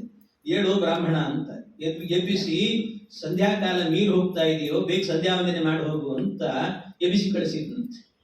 ಸಂಧ್ಯಾಕಾಲ ಅವನಿಗೆ ಕೂಡಲೇ ಓಡಿ ಪಟ ಸಂಧ್ಯಾ ವಂದನೆ ಮಾಡಿದ, ಮುಗಿಸಿದ, ಎಲ್ಲ ಆಯ್ತು. ಆಮೇಲೆ ಗೊತ್ತಾಯ್ತು, ಅಲ್ಲ ನನ್ನನ್ನು ಎಬ್ಬಿಸಿದ್ದು ಕಲಿ ಎಬ್ಬಿಸಿದ್ದಲ್ವಾ, ಕಲಿ ಸಂಧ್ಯಾ ವಂದನೆ ಮಾಡಬೇಡ ಅಂತ ಪ್ರೇರಣೆ ಮಾಡಬೇಕು, ನನಗೆ ಅವನೇ ಎಬ್ಬಿಸಿ ಸಂಧ್ಯಾ ವಂದನೆ ಮಾಡುವಂತ ಕಳಿಸಿದ್ದಾನಲ್ಲ, ಏನಿದು ಆಶ್ಚರ್ಯ ಅಂತ. ಎಲ್ಲಿದ್ದಾನೆ ಕಲಿ ಮತ್ತೆ ಹುಡುಕೊಂಡು ಹೋದಂತೆ. ಅಲ್ಲೇ ಇದ್ದ, ಪಕ್ಕದಲ್ಲೇ ಇದ್ದ. ಆಮೇಲೆ ಕೇಳಿದವನ್ನ, ಯಾಕೋ ನೀನ್ ನನ್ನನ್ನು ಎಬ್ಬಿಸಿ ಸಂಧ್ಯಾ ವಂದನೆ ಮಾಡುವಂತ ಸತ್ಕರ್ಮ ಪ್ರೇರಣೆ ಮಾಡಿದ್ಯಲ್ಲ, ಯಾಕೆ ಅಂತ ಕೇಳಿದ್ರೆ ಆಗ ಕಲಿ ಹೇಳಿದಂತೆ, ಅಯ್ಯೋ ನಾನೇನು ಸತ್ಕರ್ಮ ಪ್ರೇರಣೆ ಮಾಡಿಲ್ಲ, ನಿನಗೆ ಸಮಯ ಮೀರಿ ಹೋಗಿತ್ತು, ಆವಾಗ ಎಬ್ಬಿಸಿದೆ ಅಂತ ಆದ್ರೆ, ಅಯ್ಯೋ ಸಮಯ ಮೀರಿದೆಯಲ್ಲ ಅಂತ ಅನ್ಕೊಂಡು ನೀನು ಏನ್ ಮಾಡ್ತೀಯ, ಅವಸರದಲ್ಲಿ ಸಂಧ್ಯಾ ವಂದನೆ ಮಾಡಿ ಮಂತ್ರಗಳನ್ನು ಯದ್ವಾ ಹೇಳಿ ಅದಕ್ಕೆ ಸರಿಯಾದ ಪುಣ್ಯ ಬರದೇ ಇರುವಂತೆ ಮಾಡಿಕೊಡ್ತಿ. ಆವಾಗ ನಿನ್ನ ಒಳಗೆ ನಾನ್ ಪ್ರವೇಶ ಮಾಡಬಹುದು, ಅದಕ್ಕೋಸ್ಕರ ಎಬ್ಬಿಸಿದೆ. ಅಕಸ್ಮಾತ್ ನಾನೇನಾದ್ರೂ ಎಬ್ಬಿಸ್ಲಿಲ್ಲ ಅಂದ್ರೆ ಕೊನೆಗೆ ಏನ್ ಮಾಡ್ತೀರಿ ನೀವು, ಲೇಟ್ ಆಗಿ ಎದ್ದು ಆಮೇಲೆ ಟೈಮ್ ನೋಡ್ತೀರಿ, ಸಂಧ್ಯಾ ವಂದನೆ ಮಾಡ್ಲಿಕ್ಕಾಗ್ಲಿಲ್ಲ ಅಂದಾಗ ದೇವ್ರ ಮುಂದೆ ಕೂತ್ಕೊಂಡು ಒಂದ್ಸರ್ತಿ ಶ್ರೀಹರಿ ನನ್ನಿಂದ ತಪ್ಪಾಯ್ತೋ ಭಗವಂತ ಕ್ಷಮಾ ಮಾಡೋ ನನ್ನನ್ನ ಅಂತ ಪ್ರಾಯಶ್ಚಿತ್ತದಿಂದ ದೇವರನ್ನು ಕೇಳ್ಕೊಂಡ್ಬಿಡ್ತೀರಿ. ನಿಮ್ ಪಾಪ ಎಲ್ಲ ಪರಿಹಾರ ಆಗತ್ತೆ, ನನಗ್ ಪ್ರವೇಶ ಆಗೋದಿಲ್ಲ ಅಂತ ನಾನ್ ಪ್ರವೇಶ ಮಾಡಿ ಅದಕ್ಕೋಸ್ಕರ ನಿನ್ನ ನೆಲೆಸಿದೆ ಅಂತ. ಈ ರೀತಿ ಅಂದ್ರೆ ಪ್ರಾಯಶ್ಚಿತ್ತ ಆಯ್ತು ಅಂತಾದ್ರೆ, ಮನಸ್ಸಿನಿಂದ ಪ್ರಾಯಶ್ಚಿತ್ತ ಬಂತು ಅಂತಾದ್ರೆ ಆಗ ಭಗವಂತನೇ ಅನುಗ್ರಹ ಮಾಡ್ತಾನೆ, ಕಲಿ ಪ್ರವೇಶ ಆಗೋದಿಲ್ಲ ಅಂತ. ಹಾಗೆ ಪರೀಕ್ಷಿತನಿಗಾಯ್ತು. ಆ ಪರೀಕ್ಷಿತನಿಗೆ ಆಗ್ತಾ ಇದ್ದಂತೇನೆ ಮನೆಗೆ ಹೋಗ್ತಾನೆ. ಅಷ್ಟರಲ್ಲಿ ಶಮೀಕ ಮಹರ್ಷಿಗಳ ಮಕ್ಕಳು ಶೃಂಗಿ ಅಂತ ಅವ್ರು ಬಂದ್ರು, ನೋಡಿದ್ರು ಅವ್ರ ಅಪ್ಪನ ಕೊರಳಲ್ಲಿ ಸತ್ತ ಹಾವು ಹಾಕಿದ್ರು. ಯಾರು ಹಾಕಿದ್ದಾನೋ ಅವನು 7 ದಿವಸಕ್ಕೆ ತಕ್ಷಕ ಅನ್ನುವ ಸರ್ಪ ಕಚ್ಚಿ ಸಾಯಿಲಿ ಅಂತ ಶಾಪ ಹಾಕಿದ. ನೋಡಿ, ಬೇರೆ ಯಾವುದೋ ಸರ್ಪ ಹೇಳ್ಬೋದಿತ್ತು, ಆ ಬಾಯಲ್ಲಿ ಶಾಪ ಬರಬೇಕಾದ್ರೆ ಹೇಗಿದೆ ಗೊತ್ತಾ? ಯಾಕೆ ಅಂದ್ರೆ ತಕ್ಷಕ ಅಂತ ಹೇಳಿದ. ತಕ್ಷಕನೇ ಕಚ್ಚಲಿ ಅಂತ ಯಾಕೆ ಹೇಳಬೇಕು? ಬೇರೆ ಯಾವ್ದಾದ್ರು ಹೇಳ್ಬೋದಿತ್ತಲ್ಲ. ಅಂದ್ರೆ ಬೇರೆ ಯಾವ್ದಾದ್ರು ಹೇಳಿದ್ರೆ 7 ದಿವಸದೊಳಗೆ ಅದನ್ನೇ ಕೊಂದು ಬಿಡ್ತಿದ್ರು, ಆ ಹಾವನ್ನೇ ಕೊಂದು ಬಿಡ್ತಿದ್ರು. ತಕ್ಷಕ ಅಂತ ಹೇಳಿದ್ರೆ ಕೊಲ್ಲಿಕ್ಕಾಗಲ್ಲ, ಯಾಕೆಂದ್ರೆ ಅವನು ಅಮೃತ ಪಾನ ಮಾಡಿಬಿಟ್ಟಿದ್ನಂತೆ, ಸಾವಿಲ್ಲ ಅವನಿಗೆ. ಹಾಗಾಗಿ ಅವನನ್ನೇ ಹೇಳಿದ್ರು. ಅವನ ಬಗ್ಗೆ ಹೇಳಿ ಶಾಪವನ್ನು ಕೊಟ್ಟಾಗ ಆಮೇಲೆ ಶಮೀಕ ಋಷಿಗಳು ಹೇಳ್ತಾರೆ, ನೋಡ್ತಾರೆ, ಇಂಥ ಅನರ್ಥ ನಡೆದೋಗಿದೆ ಅಂತ ಗೊತ್ತಾಗಿ ಕೂಡಲೇ ಹೇಳಿದ್ರಂತೆ, ಎಂಥ ಕೆಲಸ ಮಾಡಿದೆಯೋ, ಆ ರಾಜ ಏನೋ ಗೊತ್ತಿಲ್ಲದೆ ತಪ್ಪು ಮಾಡಿದ್ದಾನೆ, ಈಗ ರಾಜನೇ ಸಾಯಿಲಿ ಅಂತ ಶಾಪ ಹಾಕಿದ್ರೆ ಮುಂದೆ ದೇಶದಲ್ಲಿ ಅರಾಜಕತೆ ಮೂಡುತ್ತದೆ, ಆಗ ದೇಶ ರಕ್ಷಣೆ ಮಾಡೋರು ಯಾರು? ಅದರಿಂದ ಏನಾದ್ರೂ ಮಾಡಿ ಈ ವಿಷಯವನ್ನ ರಾಜನಿಗೆ ತಿಳಿಸ್ಬೇಕು, ಅವನೇನಾದ್ರೂ ಪರಿಹಾರ ಮಾಡಿಕೊಳ್ಳಿ ಅಂತ ಶಿಷ್ಯಂದ್ರಿಂದ ಹೇಳಿ ಕಳಿಸಿದ್ರಂತೆ. 7 ದಿವಸಕ್ಕೆ ನಿನಗೆ ತಕ್ಷಕ ಕಚ್ಚಿ ಸಾಯ್ತೀನಿ ನೀನು ಅಂತ ಈ ಶಾಪ ಬಂದಿದೆ ಅಂತ ಹೇಳಿ ಕಳಿಸಿದ್ರೆ, ಪರೀಕ್ಷಿತ್ ಮಹಾರಾಜರು ಆ ಶಾಪದ ವಿಷಯವನ್ನ ಕೇಳಿ ಕುಣಿದು ಬಿಟ್ರಂತ ಅನ್ಸುತ್ತೆ. ಸಂತೋಷ ಆಯ್ತದೆ, ನಾನು ಮಾಡಿದ ತಪ್ಪಿಗೆ ಇದೇ ನನಗೆ ಸರಿಯಾದ ಶಿಕ್ಷೆ ಅಂತ ಅನ್ಕೊಂಡು. ಯಾಕೆಂದ್ರೆ ಬ್ರಾಹ್ಮಣರಿಗೆ ಮಾಡಿದ ಅಪಮಾನ, ಎಂಥ ಅಪಮಾನ ಮಾಡಿದ್ದೀನಿ, ಅದರಿಂದ ಸರಿಯಾದ ಶಿಕ್ಷೆ ಆಯ್ತು ನನಗೆ ಅಂತ ಅನ್ಕೊಂಡು. ಸರಿಯಾದ ಶಿಕ್ಷೆ ಆಯ್ತು ಅಂತ ಅನ್ಕೊಂಡು ಆವತ್ತೇ ಎಲ್ಲ ಇಡೀ ರಾಜ್ಯವನ್ನು ಬಿಟ್ಟು ಗಂಗಾ ತೀರಕ್ಕೆ ಹೋದನಂತೆ. ಗಂಗಾ ತೀರಕ್ಕೆ ಆ ಗಂಗಾ ತೀರಕ್ಕೆ ಹೋಗಿ ಒಂದು ಆನಂದ ತಟಾಕ ಅಂತ ಒಂದು ಸ್ಥಳ, ಆ ಸ್ಥಳದಲ್ಲಿ ಅಲ್ಲಿ ಹೋಗಿ ಕೂತ್ಕೊಂಡಂತೆ. ದೊಡ್ಡ ಮರ ಇತ್ತು ಹತ್ತಿರದಲ್ಲೇನೆ, ಆ ಆಲದ ಮರ. ಆ ಮರದ ಬುಡದಲ್ಲಿ ಹೋಗಿ ಕೂತ್ಕೊಂಡು ಇಲ್ಲಿ ನಾನು ಪ್ರಾಯೋಪವೇಶಕ್ಕೆ ಅಂದ್ರೆ ಉಪವಾಸ ಕೂತ್ಕೊಳ್ತೇನೆ ಅಂತ ಕೂತ್ಬಿಟ್ಟು 7 ದಿವಸ ಸಾವು ಬರೋ ತನಕಲ್ಲೂ ಕೂಡ ಉಪವಾಸದಲ್ಲಿ ಇರ್ತೀನಿ, ಏನು ಸ್ವೀಕಾರ ಮಾಡೋದಿಲ್ಲ ಅಂತ ಉಪವಾಸ ಕೂತಂತ. ಅವನು ಉಪವಾಸ ಕೂತಾಗ ಇಡೀ ದೇಶದಲ್ಲಿರುವಂತ ಅನೇಕ ಋಷಿಗಳು, ಜ್ಞಾನಿಗಳು, ಪಂಡಿತರು, ಬ್ರಾಹ್ಮಣರು ಎಲ್ಲ ಇವನು ಹುಡುಕೊಂಡು ಬಂದ್ರಂತೆ. ಯಾಕೆಂದ್ರೆ ಪಾಂಡವರ ವಂಶದ ಕುಡಿ ಇವನು. ಇಂಥ ಒಬ್ಬ ವ್ಯಕ್ತಿ ಸಜ್ಜನ ಸಾಯ್ತಾ ಇದ್ದಾನೆ ಅಂತಂದ್ರೆ ಅವನನ್ನು ಏನಾದ್ರೂ ಮಾಡಿ ರಕ್ಷಣೆ ಮಾಡಬೇಕು ಅಂತ ಅನೇಕರು ಹೋದ್ರೆ ಆದ್ರೆ ಎಲ್ಲ ಬಂದವರೆಲ್ಲ ಹೇಳಿದ್ರು, ಪರೀಕ್ಷಿತ್ ನೀನೇನು ಹೆದರಬೇಡ, ಯಾಕೆಂದ್ರೆ ನಿನಗೆ ಸಾವು ಬರುತ್ತದೆ ಅಂತ ನೀನು ಇಲ್ಲಿ ಬಂದು ಕೂತಿದ್ದೀಯಲ್ಲ, ನಾವೆಲ್ಲ ಬ್ರಾಹ್ಮಣರು, ನಮ್ಮಲ್ಲಿ ಮಂತ್ರಶಕ್ತಿ ಇದೆ. ಆ ಮಂತ್ರ ಎಷ್ಟು ಅಂತಂದ್ರೆ ನಿನಗೇನಾದ್ರೂ ಹಾವು ಕಚ್ಚಿದ್ರೆ ಆ ಮಂತ್ರ ಹೇಳಿದ್ರೆ ವಿಷನೇ ಪರಿಹಾರ ಆಗಿಬಿಡುತ್ತದೆ. ಆ ರೀತಿ ಮಂತ್ರಗಳಿದೆ ನಮ್ಮ ಮಂತ್ರ, ನಿನ್ನ ನಾವು ಬದುಕಿಸ್ತೇವೆ, ಸಾಯ್ತೇನೆ ಅಂತ ಹೆದರ್ಲಿಕ್ಕೆ ಹೋಗಬೇಡ ಪರೀಕ್ಷಿತ್ ನೀನು ಅಂತ ಹೇಳಿದ್ರೆ ಪರೀಕ್ಷಿತ್ ಮಹಾರಾಜರು ಹೇಳ್ತಾರೆ, ಎಲ್ಲ ಬ್ರಾಹ್ಮಣರಿಗೆ ಒಂದು ನಮಸ್ಕಾರ ಮಾಡಿ ಆ ಬ್ರಾಹ್ಮಣರಿಗೆಲ್ಲ ಹೇಳಿದ್ನಂತೆ, ಸ್ವಾಮಿ ತಾವೆಲ್ಲ ಬಂದಿದ್ದೀರಿ, ಬಹಳ ಸಂತೋಷ, ಆದ್ರೆ ಬಂದವರೆಲ್ಲರೂ ಕೂಡ ನನಗೆ ಹೇಳ್ತಿದ್ದೀರಿ ಸಾವು ಬರುತ್ತೆ ಅಂತ ಹೆದರಬೇಡ ಅಂತ. ಖಂಡಿತವಾಗಿಯೂ ಕೂಡ ನನಗೆ ಸಾವು ಬರುತ್ತೆ ಅನ್ನೋ ಹೆದರಿಕೆ ಇಲ್ಲ. ಮತ್ತೇನು, ಒಂದು ಭಯ ಇದೆ ನನಗೆ. ಯಾವ ಭಯ ಅಂದ್ರೆ ಸತ್ತ ಮೇಲೆ ಯಾವ ಲೋಕಕ್ಕೆ ಹೋಗ್ತೇನೆ ಅನ್ನೋ ಭಯ ಇದೆ ಅಷ್ಟೇ. ಸಾವು ಬರುತ್ತೆ ಅನ್ನೋ ಹೆದರಿಕೆ ಇಲ್ಲ ನನಗೇನು. ಆದ್ರೆ ಬಂದವರು ತಾವೆಲ್ಲರೂ ಕೂಡ ಹಾಗೆ ಹೋಗ್ಬೇಡ್ರಿ, ನಾ ತಕ್ಷಕ ಬಂದಾಗ ನೀವೆಲ್ಲ ಇಲ್ಲೇ ಇರಬೇಕು, ಅವನ್ ಕಚ್ಚಲಿ, ನನಗೆ ಸಾವು ಬರಲಿ, ನನ್ನ ಪ್ರಾಣ ಪಕ್ಷಿ ಅನ್ನೋದು ಹಾರಿ ಹೋಗ್ಲಿ, ಆದ್ರೆ ನನ್ನ ಪ್ರಾಣ ಹೋಗುವಾಗ ನನ್ನನ್ನು ಉಳಿಸಬೇಡ್ರಿ ಯಾರು ಕೂಡ. ಮತ್ತೇನ್ ಮಾಡಬೇಕು ಅಂದ್ರೆ ನೀವೆಲ್ಲ ಸೇರಿಕೊಂಡು ಏಕಕಂಠದಿಂದ ಗಾಯತ ವಿಷ್ಣು ಗಾತಾಹ, ಎಲ್ಲರೂ ಕೂಡ ಭಗವಂತನ ನಾಮಸ್ಮರಣೆ ಮಾಡ್ತಾ ಇರ್ರಿ, ಪರಮಾತ್ಮನ ನಾಮಸ್ಮರಣೆ ಮಾಡ್ತಾ ಇರ್ರಿ. ಆ ಶಬ್ದಗಳು, ದೇವರ ನಾಮಸ್ಮರಣೆ ನನ್ನ ಕಿವಿಗೆ ಬೀಳುತ್ತಿರಬೇಕು. ಅದು ಕಿವಿಗೆ ಬೀಳುತ್ತಾ ಇದ್ದಂತೆ ಅದನ್ನು ಕೇಳ್ತಾ ನನ್ನ ಪ್ರಾಣ ಎನ್ನುವುದು ಹಾರಿ ಹೋಗಬೇಕು. ಆ ರೀತಿಯಲ್ಲಿ ನನ್ನನ್ನು ಕಳಿಸಿಕೊಡಿ ಅಂತ ಕೇಳಿದಂತೆ. ಹೀಗೆ ಕಳಿಸಿಕೊಡಿ ಅಂತ ಕೇಳಿದಾಗ ಆಯ್ತು ಅಂತ ಬ್ರಾಹ್ಮಣರೆಲ್ಲ ಕೂತರು. ನಿಜವಾದ ಸಂಸ್ಕಾರ ಅಂದ್ರೆ ಹಾಗಂತೆ. ಯಾವ ರೀತಿ ಇರಬೇಕು ಅಂತಂದ್ರೆ, ಮಕ್ಕಳಾದವರು ತಂದೆ ತಾಯಿಗಳು ಕೊನೆ ಕಾಲ ಬರ್ತದಲ್ಲ, ಅವ್ರು ಹೋಗ್ತಾರೆ ಎಂದಾಗ ಎಲ್ಲೋ ದೂರದಲ್ಲಿರಬಾರ್ದು, ಮಕ್ಕಳು ಹತ್ತಿರದಲ್ಲೇ ಇರಬೇಕು. ಕೊನೆ ಕಾಲಕ್ಕೆ ಸೇವೆ ಮಾಡಿಕೊಂಡು, ಮಕ್ಕಳು ಸಣ್ಣವಿದ್ದಾಗ ತಂದೆ ತಾಯಿಗಳು ಬಿಟ್ಟು ಹೋಗ್ತಾರೆ ಎಲ್ಲಿಯಾದರೂ ಇಲ್ಲ. ಹಾಗೆ ತಂದೆ ತಾಯಿಗಳಿಗೆ ವಯಸ್ಸಾದಾಗ ಮಕ್ಕಳು ದೊಡ್ಡವಾಗಿರ್ತಾವಲ್ಲ, ಅವು ಬಿಟ್ಟು ಹೋಗಬಾರದಂತೆ, ಎಲ್ಲೆಲ್ಲೂ ಅವು ಜೊತೆಗಿರ್ಬೇಕಂತ. ಜೊತೆಗಿದ್ದು ಅವರ ಜೊತೆಗೆ ಸೇವೆ ಮಾಡ್ಕೊಂಡು ಇರಬೇಕು ಅಂತ. ಸೇವೆ ಮಾಡ್ಕೊಂಡಿರುವಾಗ ಪ್ರಾಣ ಹೋಗ್ತದಲ್ಲ, ಅದು ಗೊತ್ತಾಗ್ತದಂತೆ. ಆ ಪ್ರಾಣ ಹೋಗೋ ಕಾಲಕ್ಕೆ ಹೆಂಗೆಂಗೋ ಕಳಿಸೋದಲ್ಲ. ಮಕ್ಕಳು ಹುಟ್ಟಿದಾಗ ತಂದೆ ತಾಯಿಗಳು ಎಷ್ಟು ಸ್ವಾಗತ ಮಾಡುತ್ತಾರೆ. ಅಯ್ಯೋ ಇಂಥ ಕೂಸು ಹುಟ್ಟಿತ್ತು ಅಂತ 10 ಜನರಿಗೆ ಹೇಳಿ ಸಂಭ್ರಮ ಪಡೋದೇನು, ನಾಮಕರಣಕ್ಕೆ ಬರ್ರಿ ಅನ್ನೋದೇನು, ಸ್ವೀಟ್ ಹಾಕ್ಸೋದೇನು, ಎಷ್ಟೆಲ್ಲ ಸಂಭ್ರಮ. ಹಾಗೆಯೇ ಆ ತಂದೆ ಅಥವಾ ತಾಯಿ ಹೋಗುವಾಗಲೂ ಕೂಡ ಅವರನ್ನ ಅಷ್ಟೇ ಆನಂದದಿಂದ ಕಳಿಸಿಕೊಡಬೇಕು. ದುಃಖ ಪಡಬಾರದು. ದುಃಖ ಪಡದೇನೆ ಎಲ್ರಿಗೂ ಕೂಡ ಜಾತಸ್ಯ ಹಿ ಧ್ರುವೋ ಮೃತ್ಯು ಅಂತ ಅವರಿಗೆಲ್ಲ ಮೃತ್ಯು ಅನ್ನೋದು ಕಟ್ಟಿಟ್ಟ ಬುತ್ತಿ, ನಾವು ನಿಲ್ಲಿಸ್ಲಿಕ್ಕಾಗಲ್ಲ. ಹೋಗ್ತಾರೆ, ಹ್ಯಾಕ್ ಕಳಿಸ್ಕೊಡ್ಬೇಕು. ಅದಕ್ಕೇನ್ ಮಾಡಬೇಕು, ಮನೆ ಮುಂಭಾಗದಲ್ಲಿ ಒಂದು ತುಳಸಿ ಕಟ್ಟೆ ಇರಬೇಕಂತ. ಆ ತುಳಸಿ ಕಟ್ಟೆ ಹತ್ತಿರದಲ್ಲೇನೆ ಒಂದು ದರ್ಬೆಯ ಚಾಪೆಯನ್ನು ಹಾರಿಸ್ಬೇಕು, ಅಥವಾ ದರ್ಬೆನೇ ಹಾರಿಸ್ಬೇಕು. ಮಂಚದ ಮೇಲೆ ಮಲಗಿಸಬಾರದು. ಅಲ್ಲಿ ಮಲಗಿಸಿ ಒಂದು ಸಾಳಗ್ರಾಮದ ಶಿಲೆ ಇಟ್ಟು, ಹತ್ತಿರದಲ್ಲಿ ಗಂಗಾ ಟಾಲಿ ಇಟ್ಟು, ತುಳಸಿ ನೆರಳಲ್ಲಿ ಅವರನ್ನು ಮಲಗಿಸ್ಬೇಕಂತೆ. ಆ ರೀತಿ ಮಲಗಿಸಿ ಆಗ ಅವರು ಪ್ರಾಣ ಹೋಗಬೇಕಾದ್ರೆ ಮಗನಾದಂತ ವ್ಯಕ್ತಿ ಅವರನ್ನು ತೊಡೆ ಮೇಲೆ ಮಲಗಿಸ್ಕೊಳ್ಬೇಕಂತೆ.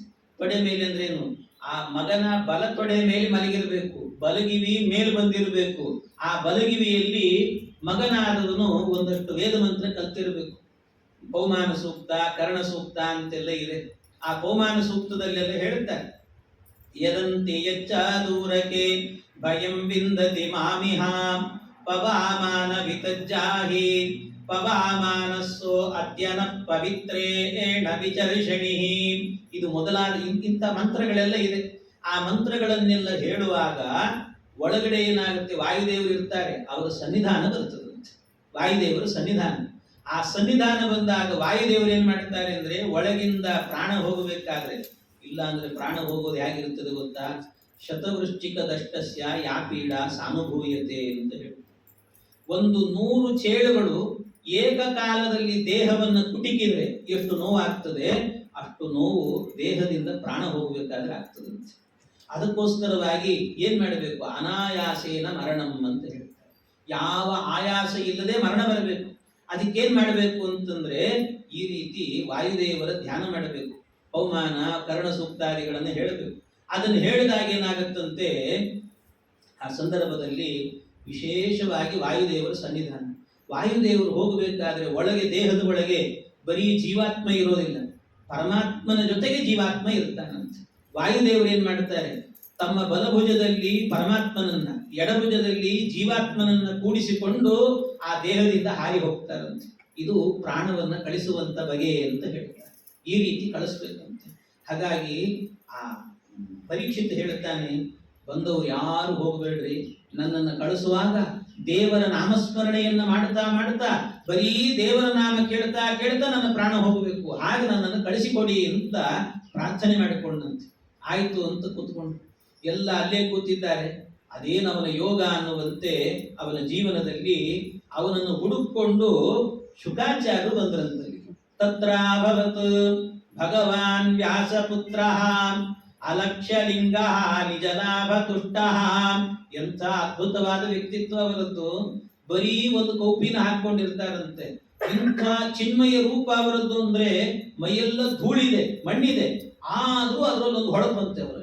ಅಂಥ ಕಾಂತಿ ಅವರದ್ದು ಶುಕಾಚಾರ್ಯರದ್ದು. ಎಂಥ ಕಾಂತಿ ಅಂತೀರಿ, ಅವನನ್ನು ಉದ್ಧಾರ ಮಾಡ್ಲಿಕ್ಕೆ ಅಂತ ಬಂದ್ರಂತೆ.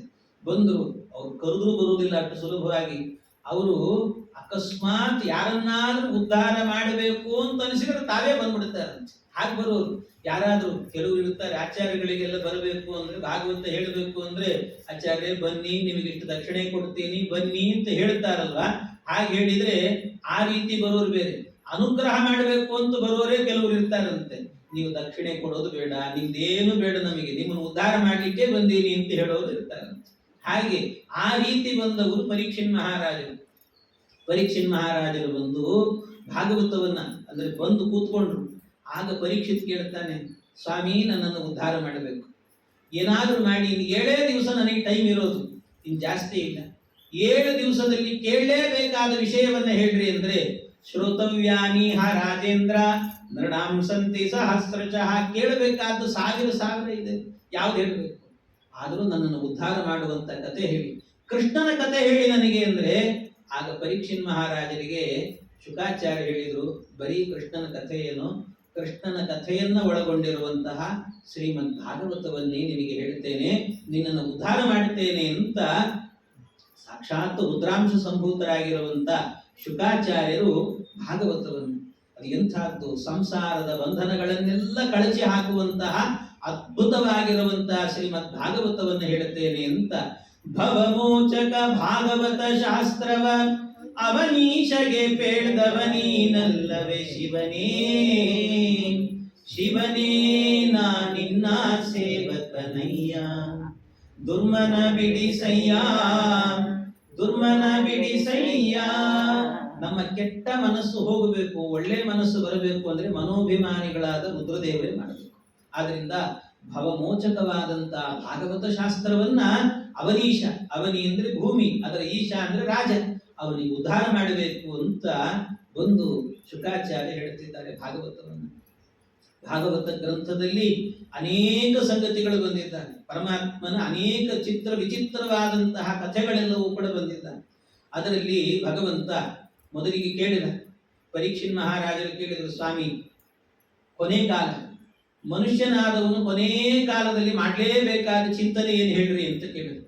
ಏನ್ ಮಾಡಬೇಕು ಏನ್ ಮಾಡಬೇಕು ಅಂದಾಗ ಆಗ ಅವನಿಗೆ ಹೇಳಿದ್ರು, ಕೊನೆ ಕಾಲ ಬಂದಾಗ ಪರಮಾತ್ಮನ ವಿರಾಟ್ ಅನ್ನುವಂತ ರೂಪದ ಚಿಂತನೆಯನ್ನ ಮಾಡಬೇಕು ಅಂತ.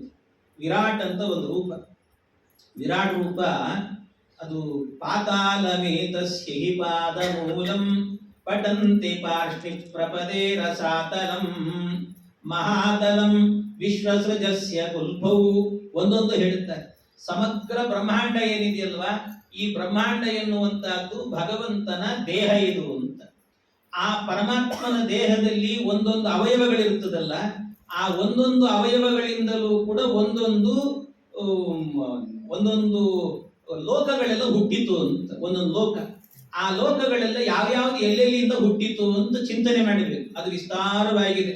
ಪಾತಾಳಮೇತಸ್ಯ ಹಿ ಪಾದಮೂಲಂ. ಪರಮಾತ್ಮನ ಅಂಗಾಲಿದೆಯಲ್ವಾ, ಅಂಗಾಲಿನಿಂದ ಪಾತಾಳ ಅನ್ನುವ ಲೋಕ ಹುಟ್ಟಿತಂತೆ. ಮುಂಗಾಲಿನಿಂದ ಆಗಬೇಕಾದ್ರೆ ಮಹಾತಲಂ, ಆಮೇಲೆ ರಸಾತಳ ಲೋಕ, ಆಮೇಲೆ ಎರಡು ಗಿಣ್ಣಿರ್ತದಲ್ಲ, ಆ ಕಡೆ ಈ ಕಡೆ ಗಂಟಿರ್ತದೆ ಕಾಲಿಗೆ, ಆ ಗಂಟಿನಿಂದ ಮಹಾತಳ ಲೋಕ ಹುಟ್ಟಿತು ಅಂತ ಚಿಂತನೆ ಮಾಡಬೇಕು. ಎರಡು ಮೊಣಕಾಲಿನಿಂದ ವಿತಲ ಸುತಲ ಅನ್ನುವಂತ ಲೋಕ ಹುಟ್ಟಿತು ಅಂತ ಚಿಂತನೆ ಮಾಡಬೇಕು. ಹಾಗೆ ಒಂದೊಂದು ಮೇಲ್ಮೇಲೆ ಬರ್ತಾ ಆ ಸೊಂಟದ ಭಾಗ ಏನಿದೆಯಲ್ವಾ, ಸೊಂಟದ ಭಾಗ ಪರಮಾತ್ಮನ ಸೊಂಟದಿಂದಾಗಿ ಭೂತಲ ಅನ್ನುವಂತಹದ್ದು. ಆಮೇಲೆ ಅಲ್ಲಿಂದ ಅವನು ಹೊಕ್ಕಳು ಪ್ರದೇಶದಿಂದ ಅಂತರಿಕ್ಷ ಲೋಕ ಎನ್ನುವಂತಹದ್ದು, ಆಕಾಶ ಅಂತರಿಕ್ಷ ಲೋಕ ಹುಟ್ಟಿತು ಅಂತ. ಕೊನೆಗೆ ಅವನ ಹಣೆ ಅಂತಂದ್ರೆ ಸತ್ಯಲೋಕ, ಅದರ ಮೇಲೆ ಇರುವಂತಹದ್ದು ವೈಕುಂಠ ಲೋಕ ಅಂತ ಹೀಗೆ ಚಿಂತನೆ ಮಾಡಬೇಕು. ಇದು ವಿಸ್ತಾರವಾಗಿದೆ. ಪುರುಸೂಕ್ತ ಹೇಳೋದು ಇದನ್ನೇ. ಪುರುಸೂಕ್ತದಲ್ಲೂ ಕೂಡ ಇದರ ವ್ಯಾಪ್ತಿಯನ್ನೇ ನಿರೂಪಣೆ ಮಾಡಿದ್ದಾರೆ. ಪರಮಾತ್ಮನ ಇದೆಲ್ಲ ಹೇಗೆ ಹೇಗೆ ಹುಟ್ಟಿತು ಅಂತ.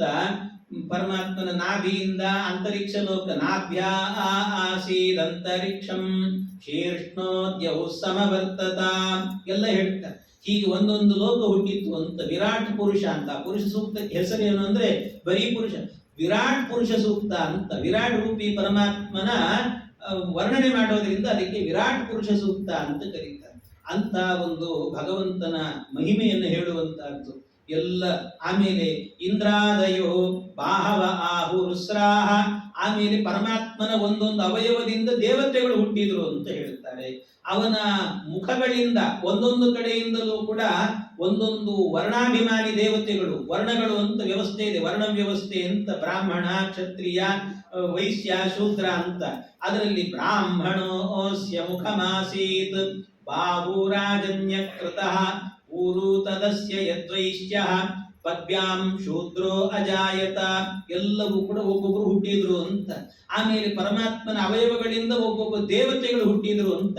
ಚಂದ್ರಮಾ ಮನಸೋ ಜಾತಃ ಚಕ್ಷೋ ಸೂರ್ಯೋ ಅಜಾಯತ ಮುಖಾದಿಂದ್ರಶ್ಚ ಅಗ್ನಿಶ್ಚ ಪ್ರಾಣಾತ್ ವಾಯುರಜಾಯತ. ಎಲ್ಲ ಒಂದೊಂದು ಅವಯವಗಳಿಂದ ಹುಟ್ಟಿದ ದೇವತೆಗಳಿವರು ಅಂತ ಇದೇ ಭಾಗವತದಲ್ಲಿ ಹೇಳಿರುವುದು. ಇಷ್ಟನ್ನೆಲ್ಲ ಚಿಂತನೆ ಮಾಡಬೇಕು. ಇದು ಅಂತ್ಯಕಾಲದಲ್ಲಿ ಈ ಏನು ವಿರಾಟ್ ರೂಪ ಇದೆ ಇದನ್ನು ಚಿಂತನೆ ಮಾಡಬೇಕು.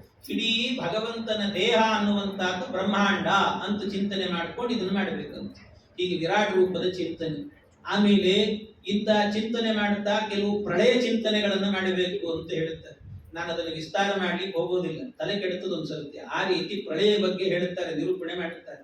ಅಂತೂ ಇದನ್ನೆಲ್ಲ ಹೇಳುತ್ತಾ ಹೀಗೀಗೆ ಚಿಂತನೆಗಳನ್ನ ಮಾಡಬೇಕು ಅಂತ ಹೇಳುತ್ತಾ ಕಡೆಗೆ ಅಂತ್ಯಕಾಲದಲ್ಲಿ ಇದನ್ನು ಯಾರು ಚಿಂತನೆ ಮಾಡ್ತಾರೋ ಇನ್ನೇನು ಪ್ರಾಣ ಹೋಗುವಾಗ ಭಗವಂತನ ನಾಮಸ್ಮರಣೆ ಬರ್ತದಂತೆ.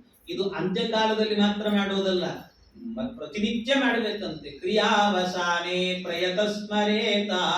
ಪ್ರತಿನಿತ್ಯ ಮನುಷ್ಯನಾದವನು ತನ್ನ ಕರ್ಮಾನುಷ್ಠಾನ ಏನಿರುತ್ತೆ ಅದು ಮುಗಿದ ನಂತರ ಈ ಏನು ವಿರಾಟ್ ರೂಪ ಇದೆ ಇದನ್ನು ಚಿಂತನೆ ಮಾಡಬೇಕು. ಇದನ್ನು ಚಿಂತನೆ ಮಾಡಿದ್ರೆ ಸಂತತಂ ಚಿಂತೆಯೇನಂತಂ ಅಂತ್ಯಕಾಲೇ ವಿಶೇಷತಃ. ನೀವು ನಿರಂತರವಾಗಿ ಚಿಂತನೆ ಮಾಡಿದ್ರೆ ಅಂತ್ಯಕಾಲದಲ್ಲಿ ಭಗವಂತನ ನಾಮಸ್ಮರಣೆ ಬರ್ತದೆ, ಆ ರೀತಿ ಆಗ್ತದೆ. ಹಾಗಾಗಿ ಇದನ್ನು ಚಿಂತನೆ ಮಾಡಬೇಕು ಅಂತ ಹೇಳುತ್ತಾರೆ. ಹೀಗೆ ಚಿಂತನೆ ಮಾಡುತ್ತಾ ಇದನ್ನೆಲ್ಲ ಹೇಳುತ್ತಾ ಭಗವಂತ ಆಮೇಲೆ ಆ ಪರೀಕ್ಷಿತ ಕೇಳುತ್ತಾನೆ, ಸ್ವಾಮಿ ಸೃಷ್ಟಿ ಪ್ರಕ್ರಿಯೆಯನ್ನು ಹೇಳುವಂತ, ನೀನು ಮಾಡಿದ ಸೃಷ್ಟಿಯ ಬಗ್ಗೆ ನಿರೂಪಣೆ ಮಾಡುವಂತ, ಅಂದ್ರೆ ಅವರ ಒಳಗಿರುವಂತ ವೇದವ್ಯಾಸ ದೇವರು ಅಂತ. ಆ ಸೃಷ್ಟಿ ಪ್ರಕ್ರಿಯೆಯನ್ನು ಹೇಳಿ ಎಂದಾಗ ಶುಕಾಚಾರ್ಯ ಸೃಷ್ಟಿ ಬಗ್ಗೆ ಹೇಳುತ್ತಾರೆ. ಭಗವಂತ ಮಾಡಿದ ಸೃಷ್ಟಿ ಹೇಗಿದೆ ಅಂತಂದ್ರೆ, ಮೊದಲು ಈ ಸೃಷ್ಟಿ ಹೇಗೆ ಮಾಡಿದ ಪರಮಾತ್ಮ ಇದನ್ನು ಸೃಷ್ಟಿ ಮಾಡುವಾಗ ಸೂಕ್ಷ್ಮ ರೂಪದಲ್ಲಿ ಒಂದು ಪ್ರಕೃತಿ ಇತ್ತು, ಮೂಲ ಪ್ರಕೃತಿ ಅಂತ ಕರೀತಾರೆ. ಆ ಮೂಲ ಪ್ರಕೃತಿಯನ್ನು ಸುಮ್ಮನೆ ಒಂದ್ಸರ್ತಿ ಕಣ್ಣಾಡಿಸಿದಂತೆ ಭಗವಂತ. ಆ ಕಡೆ ಕಣ್ಣು ಹಾಯಿಸಿದ ಕೂಡಲೇನೆ ಆ ಮೂಲ ಪ್ರಕೃತಿ ಏನಾಯಿತು ಅಂದ್ರೆ, ಈ ಹುಳಿ ಬಂದ ಮೊಸರು ಕಟಕಟ ಅಂತ ಶಬ್ದ ಮಾಡುತ್ತದಲ್ವಾ, ಹಾಗೆ ಅದು ಶಬ್ದ ಮಾಡಲಿಕ್ಕೆ ಶುರು ಮಾಡಿತಂತೆ. ಅದು ಶಬ್ದ ಮಾಡುತ್ತಾ ಇದ್ದಂತೆ ಏನಾಯಿತು, ಆ ಶಬ್ದಕ್ಕೆ ಸರಿಯಾಗಿ ಅದರಿಂದಾಗಿ ಅವ್ಯಕ್ತ ತತ್ವ ಹುಟ್ಟಿತು. ಸತ್ವ, ರಜಸ್ಸು, ತಮಸ್ಸು ಅಂತ ಮೂರು ತತ್ವಗಳು. ಆ ತತ್ವಗಳನ್ನೆಲ್ಲವನ್ನು ಕೂಡ ಸೇರಿಸಿ ಅದನ್ನು ಒಟ್ಟಿ ಗಟ್ಟಿ ಹಿಂಡಿದ್ರಂತೆ. ಅದರಲ್ಲಿ ಒಂದು ರಸ ಬಂತು, ಅದಕ್ಕೆ ಮಹತ್ತತ್ವ ಅಂತ ಹೆಸರು. ಆ ಮಹತ್ತತ್ವ ಏನಿದೆ ಆ ತತ್ವವನ್ನು ಮತ್ತೆ ಹಿಂಡಿದ್ರು, ಅದರಲ್ಲಿ ಒಂದು ರಸ ಬಂತು, ಅದಕ್ಕೆ ಅಹಂಕಾರ ತತ್ವ ಅಂತ ಹೆಸರು. ಆ ಅಹಂಕಾರ ತತ್ವದಲ್ಲಿ ಮತ್ತೆ ಏನ್ ಮಾಡಿದ್ರು, ಹಿಂಡಿದ್ರು, ಅದರಲ್ಲಿ ಮೂರು ತತ್ವಗಳು ಹೊರಗೆ ಬಂತಂತೆ. ವೈಕಾರಿಕ, ತೈಜಸ, ತಾಮಸ ಅಂತ ಮೂರು ತತ್ವಗಳು ಬಂತು. ಮೂರು ತತ್ವಗಳಿಂದ ದೇವತೆಗಳನ್ನು ಸೃಷ್ಟಿ ಮಾಡಿದ್ರು. ಅಲ್ಲಲ್ಲೇ ಒಂದೊಂದು ದೇವತೆಗಳು, ವೈಕಾರಿಕ ದೇವತೆಗಳು ಅಂತಿದ್ದಾರೆ, ತೈಜಸ ದೇವತೆಗಳು, ತಾಮಸ ದೇವತೆಗಳು ಅಂತ. ಅಂದ್ರೆ ಏನರ್ಥ? ತಾಮಸರು ಅಂತಂದು ಕೂಡಲೇ ಮತ್ತೆ ತಾಮಸ ದೇವತೆಗಳು ಅಂದ್ರೆ ಕೆಟ್ಟ ದೇವತೆಗಳು ಅಂತ ಅರ್ಥ ಅಲ್ಲ. ಇವರೇನೇ ಇರ್ತಾರಂತೆಲ್ಲ, ಅವರಿಗೆ ಮೂರು ರೂಪ ಅಂತ ದೇವತೆಗಳಿಗೆ ಮೂರು ರೂಪ ಅಂದ್ರೆ ಹೇಗೆ ಅರ್ಥ? ವೈಕಾರಿಕ ದೇವತೆಗಳು ಒಂದು ರೂಪದಿಂದ ಸ್ವರ್ಗದಲ್ಲಿ ಇರ್ತಾರಂತೆ, ದೇವಲೋಕದಲ್ಲಿ ಇರ್ತಾರೆ, ಅದು ಒಂದು ರೂಪ. ಇನ್ನೊಂದು ತೈಜಸ ಅಂತಿದೆ, ತೈಜಸ ತತ್ವದಿಂದ ಹುಟ್ಟಿದಂತ ದೇವತೆಗಳು ನಮ್ಮ ದೇಹದೊಳಗಿರ್ತಾರೆ. ಅವ್ರು ಹೇಗೆ ಅಂತಂದ್ರೆ, ತೈಜಸ ಅಂದ್ರೆ ಇಂದ್ರಿಯಾಭಿಮಾನಿ ದೇವತೆಗಳು, ಇಂದ್ರಿಯಗಳಿದೆ ನಮಗೆ, ಇಂದ್ರಿಯದೊಳಗೆ ದೇವತೆ ಇದ್ದಾರೆ, ಅಲ್ಲೊಂದು ರೂಪದಲ್ಲಿ ಇರ್ತಾರಲ್ಲ, ಅವರೆಲ್ಲ ತೈಜಸಾಭಿಮಾನಿ ದೇವತೆಗಳು ಅಂತ ಕರೀತಾರೆ. ತಾಮಸ ಅಂದ್ರೆ ನಮ್ಮ ಇಂದ್ರಿಯಗಳನ್ನು ಹೊರತುಪಡಿಸಿ ಹೊರಗಡೆ ಇರುವಂತ ಪಂಚಭೂತಗಳೇನಿದ್ದಾವಲ್ಲ, ಅಲ್ಲಿ ಇರುವಂತ ಏನು ದೇವತೆಗಳಿದ್ದಾರೆ ಅವರಿಗೆಲ್ಲ ತಾಮಸ ದೇವತೆಗಳು ಅಂತ ಕರೀತಾರೆ. ಹೀಗೆ ವೈಕಾರಿಕ, ತೈಜಸ, ತಾಮಸ ಅಂತ ಮೂರು ತತ್ವಗಳನ್ನು ಸೃಷ್ಟಿ ಮಾಡಿ, ತ್ರೈತತ್ವಗಳನ್ನು ಸೃಷ್ಟಿ ಮಾಡಿ ಅದರಿಂದ ದೇವತೆಗಳನ್ನು ಸೃಷ್ಟಿ. ಇಂದ್ರಿಯಾಭಿಮಾನಿ ದೇವತೆಗಳು, ಇಂದ್ರಿಯಗಳು ಅಂತೂ ಒಟ್ಟು ಎಷ್ಟು ಅಂದ್ರೆ 24 ತತ್ವಗಳನ್ನು ಸೃಷ್ಟಿ ಮಾಡಿದ್ರಂತೆ. ಪಂಚ ಜ್ಞಾನೇಂದ್ರಿಯ, ಪಂಚ ಕರ್ಮೇಂದ್ರಿಯ, ಪಂಚಭೂತಗಳು, ಪಂಚ ತನ್ಮಾತ್ರೆಗಳು ಅಂತ. ಆಮೇಲೆ ಅಹಂಕಾರ ತತ್ವ, ಮಹತ್ತತ್ವ, ಅವ್ಯಕ್ತ ತತ್ವ, ಮೂಲ ಪ್ರಕೃತಿ ಅಂತ ಇಷ್ಟು 24 ತತ್ವಗಳನ್ನು ಸೃಷ್ಟಿ ಮಾಡಿ ಇಲ್ಲಿ ಆ ದೇವತೆಗಳೆಲ್ಲ ಕೇಳಿದ್ರಂತೆ. ಅದಕ್ಕೆ ಅಭಿಮಾನಿ ದೇವತೆಗಳನ್ನು ಸೃಷ್ಟಿ ಮಾಡಿದ ದೇವರು. ಅಭಿಮಾನಿ ದೇವತೆಗಳು ಬಂದಾಗ ದೇವತೆಗಳೆಲ್ಲ ಕೇಳಿದ್ರು, ನಾವೆಲ್ಲ ವಾಸ ಮಾಡ್ಲಿಕ್ಕೆ ಒಂದು ಮಂದಿರ ಬೇಕು ಅಂದ್ರೆ ಈ ತತ್ವಗಳನ್ನು ಜೋಡಿಸಿ ಒಂದು ಮಂದಿರ ಆಗತ್ತೆ ಅಂತ. ಜೋಡಿಸ್ಲಿಕ್ಕೆ ಹೋದ್ರು ಆಗ್ಲಿಲ್ಲ ಅವರಿಗೆ. ಆಗ ಭಗವಂತನೇ ಜೋಡಿಸಿದ. ಅವನು ಜೋಡಿಸಿದ ತತ್ವ ಇದೆಯಲ್ವಾ, ಅದೇ ಬ್ರಹ್ಮಾಂಡ ಅಂತ. ಆ ಬ್ರಹ್ಮಾಂಡದ ಒಳಗೆ ಹೋಗ್ರಿ ಅಂದ್ರೆ ಹೋಗ್ಲಿಕ್ಕಾಗಲಿಲ್ಲ. ದೇವರು ಹೋದ ಮೊದಲು. ಹೋಗಿ ಒಳಗಿಂದ ಏನು ಮಾಡಿದಂತೆ ಪರಮಾತ್ಮ, ನೀರಿತ್ತು, ನೀರಲ್ಲಿ ಮಲಗಿದ. ಆ ನೀರಿನಲ್ಲಿ ಮಲಗಿದಾಗ ಅವನ ಹೊಕ್ಕಳಲ್ಲೇ ಒಂದು ದೊಡ್ಡ ಸರೋವರ ನಿರ್ಮಾಣ ಆಯಿತು. ಆ ಸರೋವರದಲ್ಲಿ ಒಂದು ಕಮಲ ಬಂತಂತೆ. ಆ ಕಮಲ ಅರಳಿತು. ಅರಳಿದಾಗ ಅದು ಎಂತದ್ದು? ಬಂಗಾರದ ಕಮಲ ಅಂತದ್ದು. ಬಂಗಾರದ ಕಮಲ ಅರಳಿತು. ಆದ್ರೆ ಎಷ್ಟು ವಿಚಿತ್ರ ಅಂದ್ರೆ, ಬಂಗಾರದ ಕಮಲ ಸೌಗಂಧಿಕ, ಅದು ಗಂಧ ಇತ್ತಂತದ್ರಿಗೆ, ಒಳ್ಳೆ ಪರಿಮಳ ಇತ್ತಂತ. ಅಂತಹ ಒಂದು ಹೂವದು. ಅದಕ್ಕೆ 14 ದಳ ಅರಳಿತು. ಒಳಗಿಂದ ಒಂದು ಕೂಸು ಬಂತಂತೆ ಆ ಕಮಲದ ಒಳಗಿಂದ. ಆ ಕೂಸು ಯಾರು ಅಂದ್ರೆ ಬ್ರಹ್ಮ ಅಂತ ಕರೀತಾರೆ. ಬ್ರಹ್ಮ ಅಂತ ಹೆಸರು ಅವನಿಗೆ. ಆ ಬ್ರಹ್ಮ ಏನ್ ಮಾಡಿದ ಅಂದ್ರೆ, ಅವನಿಗೆ ನನ್ನನ್ನು ಸೃಷ್ಟಿ ಮಾಡಿದವನು ಯಾರು ನೋಡಬೇಕು ಅಂತ ಅನ್ನಿಸ್ತಂತೆ. ಅವನು ಎಲ್ಲ ಕಡೆ ಹುಡುಕಿದ, ಕಾಣ್ಲಿಲ್ಲ. ಕಡೆಗೆ ಏನಾಯ್ತು, 4 ದಿಕ್ಕು ನೋಡಿದ, 4 ಮುಖ ಬಂತಂತ ಅವನಿಗೆ, ಚತುರ್ಮುಖ ಅಂತ ಹೆಸರು ಬಂತು. ಆಮೇಲೆ 8 ಕಣ್ಣಿಂದ ನೋಡಿದ್ರೆ ಕಾಣಲಿಲ್ಲ, ಕಣ್ಣು ಮುಚ್ಚಿದ. 2 ಕಣ್ಣು ಕಾಣದ್ದನ್ನ ಕಣ್ಮುಚ್ಚಿ ಕಾಣಬೇಕು ಅಂತ ಹೇಳ್ತಾರೆ. ಹಾಗೆ ಕಣ್ಣು ಮುಚ್ಚಿದ. ಆಗ ಅಂತರಂಗದಿಂದ ಭಗವಂತ ಕಾಣ್ಲಿಕ್ಕೆ ಶುರುವಾದ. ಭಗವಂತ ಹೃದಯದಲ್ಲಿ ಕಂಡು ಕೂಡ್ಲೇನೆ ಅವನಿಗೆ 2 ಅಕ್ಷರಗಳು ಕೇಳಿಸ್ತಂತೆ. ಸ್ಪರ್ಶಾಕ್ಷರಗಳಲ್ಲಿ 2 ಅಕ್ಷರ. ಯಾವುದು ಅಂದ್ರೆ, ಒಂದು 16, ಇನ್ನೊಂದು 21. ಅಂದ್ರೆ ತ ಪ ಅಂತ, ತಪ ಅಂತ 2 ಬಾರಿ ಕೇಳಿಸ್ತು. ಅಂದ್ರೆ ತಪಸ್ಸು ಮಾಡು ಅಂತ. ಬ್ರಹ್ಮದೇವರಿಗೆ ತಪಸ್ಸು ಮಾಡು ಅಂದಾಗ ತಪಸ್ಸು ಮಾಡಿದ್ರಂತೆ ಬ್ರಹ್ಮದೇವರು. ಎಷ್ಟು ಅಂದ್ರೆ 50 ವರ್ಷ ತಪಸ್ಸು ಮಾಡಿದ್ರು ಬ್ರಹ್ಮದೇವರು. 50 ವರ್ಷ ತಪಸ್ಸು ಮಾಡಿದ್ರು ಅಂದ್ರೆ ಬ್ರಹ್ಮದೇವರು ಸಾಮಾನ್ಯ ಅಲ್ಲ, ಅದು ಬಹಳ ದೊಡ್ಡ ತಪಸ್ಸು, ಬಹಳ ದೊಡ್ಡದು. ಯಾಕೆಂದ್ರೆ ಬ್ರಹ್ಮದೇವರ 50 ವರ್ಷ ಅಂದ್ರೆ ಸಾಮಾನ್ಯವಾಗಿ ಹೇಳ್ತೇನೆ, ಎಷ್ಟು ಅರ್ಥ ಆಗ್ತದೆ ಅಷ್ಟು ಅರ್ಥ ಮಾಡಿಕೊಳ್ಳಿ. ಬ್ರಹ್ಮದೇವರ 50 ವರ್ಷ ಅಂದ್ರೆ ಹೇಗಿರ್ತದೆ ಗೊತ್ತಾ? 50 ವರ್ಷ ನಾನು ಒಂದು ದಿನ ಹೇಳ್ತೀನಿ, ಅದನ್ನ 360 ಇಂಟು 50 ಅಂತ ಮಾಡಿಕೊಳ್ಳಿ. ಹೇಗೆ ಅಂದ್ರೆ, ಮನುಷ್ಯನಿಗೆ ಸಾಮಾನ್ಯವಾಗಿ 24 ಗಂಟೆ ಆಯಿತು ಅಂತ ಆದ್ರೆ ಒಂದು ದಿನ ಅಂತ ಕರೀತಾರೆ. ಇಂತಹ ದಿನಗಳು 30 ಆಯಿತು ಅಂದ್ರೆ ಒಂದು ಮಾಸ ಅಂತ ಹೇಳ್ತಾರೆ. ಈ ಮಾಸಗಳು 12 ಆಯಿತು ಅಂದ್ರೆ ಒಂದು ಸಂವತ್ಸರ ಅಂತ ಕರೀತಾರೆ. ಈ ಸಂವತ್ಸರ ಏನಿದೆಯಲ್ಲ, ಇದು ದೇವತೆಗಳಿಗೇನು ಅಂದ್ರೆ ಒಂದು ದಿನ ಅಂತ ಲೆಕ್ಕ.